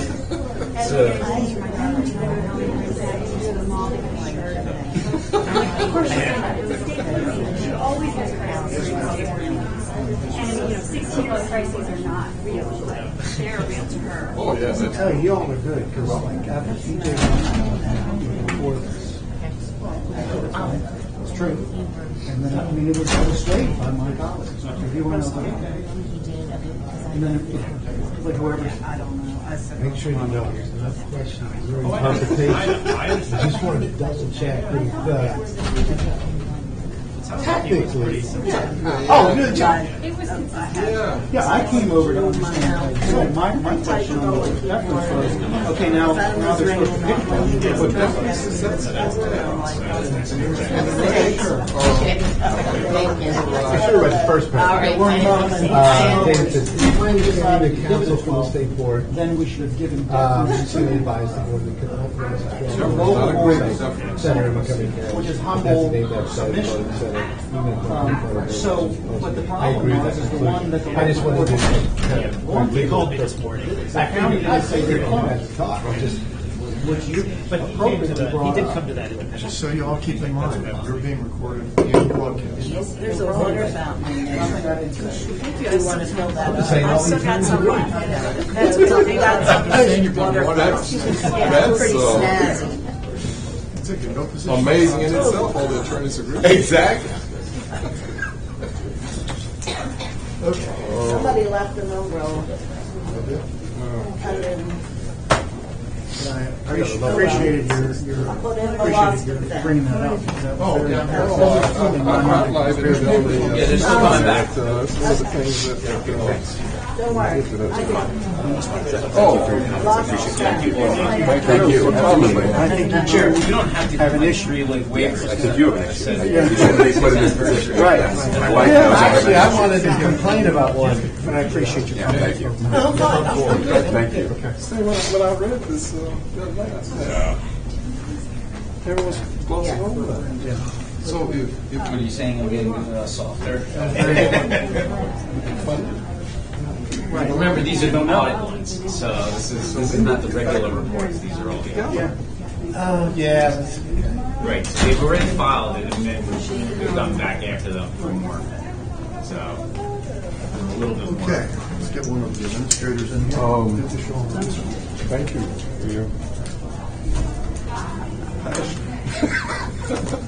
I was spurred on by you. Fun looking at all. I have no passion. I have a passion. We can get that here. Yeah, You said it. I feel passion for this job. Yeah, it's easy to do. Yeah. All right.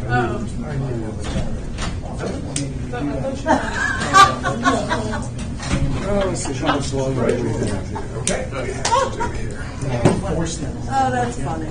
So we're going to look at Montgomery County's marketing license. Set that information. Which is That's a new business. Yeah, I think they just want to, I mean, they're trying to tell voters that there's a ballot. You can turn it on. And They don't want to do I mean, not anybody. Right, yeah, that's Usually we have. Oh, the white area, absolutely. Yeah, I'm going to wait to see what the agency's response is to see. I haven't used it. Okay. All right, we have our administrators, we have our members, and we even have a scattering of staff. At this time, the board will reconvene. We are now on the agenda. We're going to have a new business item which had got left off of the written agenda. It's a BMD waiver, and we'll deal with that on the new business. Okay, approval of late fee waivers. Go. So in front of you, you have 3 requests here. These are, once again, for the audit reports. These are not the regular reports. And therefore, I submit to you the 3 in front of you for approval based upon the reductions. If there's any questions, I'll be happy to answer them on that front. If not, Any questions? You don't have? No, I don't have. Oh. No questions, no comments? Move approval.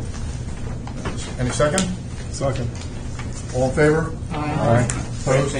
Passed. I'm sorry. Okay, item. I got it. What? Oh, you got it? You good? Yep. Item 11, approval of bylaws of the local boards of elections. I think that's you, Tracy. Yes. So at the recommendation, Linda, I've given you sort of a cheat sheet of what I have verbally said the last couple of meetings.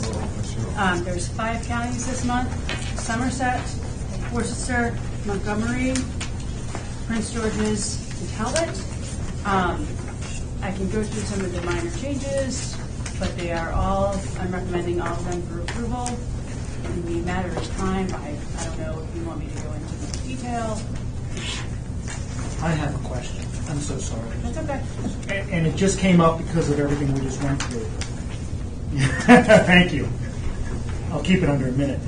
Is the bylaws now, if we wanted to effect a change to force a supermajority vote in LBEs, would this be where it's done in bylaws, or would it be done elsewhere? If I could, Mr. Gall, I think that's probably going to be a question for our council, because I'm not sure that it isn't statutory.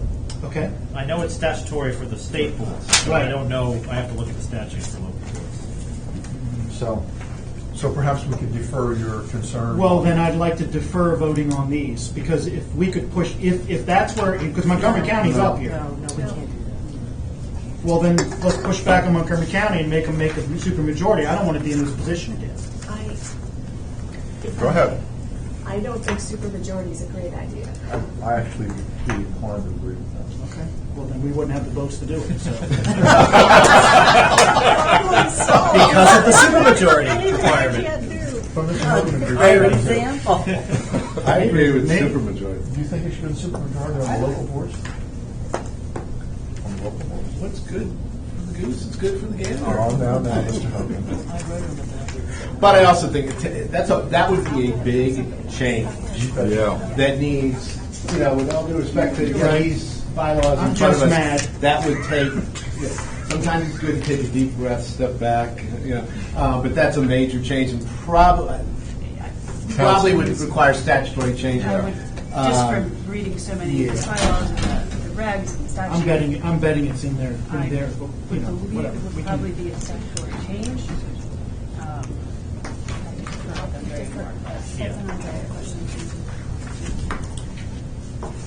So, So, you're going to do the bylaws as they are, Okay. but pursue that option. I'm not trying to discourage you. I would welcome a debate on it, discussion here on the board where we think we should go. But I think the first step is that, our council is going to have to tell us whether we would have the authority to do that. Can you look that up for us for next time? I can, but I want to make something clear, too.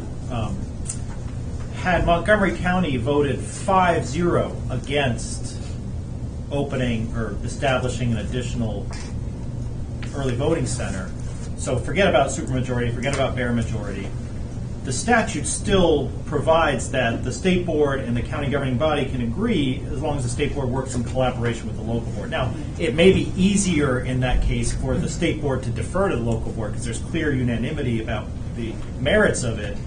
It wouldn't get rid of the role of the state board theoretically in the process. Correct. I get it. Yeah, that was the Baltimore City situation where Right. Yeah, they Where it made it agreed, easy. they just said, Exactly. no vote, yeah. Okay, so that issue being raised and addressed, does anyone else have any concerns or questions about the materials that have been presented on the How many do we have? There's 5. Five. It's On the Somerset, five, Worcester, Montgomery, Prince George's, Talbot. How many are you still missing? Well, the 3 that were not approved last month, they were going to go back to their boards and come back. So those 3, and then Anne Arundel and one of the W counties, forgetting which one. Wycomico? Worcester? They were not. Yeah, Worcester here. It's probably Washington. Well, there's a reason for Anne Washington. Arundel. Anne Arundel just got its 2 members Right. yesterday. Did they get They haven't had a meeting yet with the new members. And then the one we're missing, I'm sorry, I'm forgetting which one it is. There was a question, and they had to go back to the board, and they'll present them in November. Thank you. Yep. Okay. Any other questions? Okay, the chair will entertain a motion to approve the bylaws as presented. So moved. Second? Second. All in favor? Aye. Opposed? Passed. Thank you. Okay, old business. I do not know of any old business that we have. Okay. New business. We have new business because we have something left off. Aaron, this is the BMD, and I think it's in the folder, isn't it? Yes, it is in the Okay. folder. It is this one in the folder. Yes. Yeah, Montgomery County. Go ahead, Aaron. Okay, so Montgomery County, in particular, Margaret Jurgensen, the election director, is asking that they not say the BMD statement at the ballot issuance, but at the check-in, because the ballot issuance is a choke point for them. If the statement is read at the check-in station, the judge can send the voter directly to the voting judge that is assigned to the BMD station, bypassing the ballot issuance table. Okay. Any comments, questions, thoughts? I think this is standard for us to approve. It is. I think our What intent. works best for them. Yeah. Our intent was to sort of establish a default position, and then be liberal and allow them to change from it. Chair, I'll entertain a motion to approve Montgomery County Board of Elections BMD request. So moved. Second. All in favor? Aye. Opposed? Passed. Okay, disclosure of campaign contributions. I have contributed $200 to Harris for Congress. So, I gave $15. anybody else? No? 15, 1-5. Big spender. For a dinner ticket for the Southern Prince George's Republican. That was a cheap dinner. $15. Okay, next item, which is not on your agenda, is 14.1. We need to schedule a next meeting. They get their calendars out. Nikki already mentioned about issues that we have historically. We've tended to take the November and December meetings. Why? You think there's something else? Oh, I don't know. Ready to discuss this? Currently not. It was in our packet here, is what she's asking for. It's Montgomery County asking not to do the, Yeah, but that's informational. It's not on the agenda. No decision. okay. In any event, so the November, December meetings would be held at one time, usually the first or second week in December. And that way we avoid all the holidays. So that would be the 5th or the 12th of December. Anybody have any thoughts what their I am preferences? away the 5th for sure. Okay, well, I'm supposed to fly back on the 11th from California, so You can come to the meeting and sleep. I can come to the meeting and Jet lag. sleep. There you go. Don't hold me up. Everybody, 12th? 12th, Good. 12th good? What time? 2 o'clock, presumably, unless somebody has a different requirement. Staff's good, board's good, okay. Thank you for accommodating the holiday schedule. 12th. Otherwise, you would have come in here on Thursday, Thanksgiving.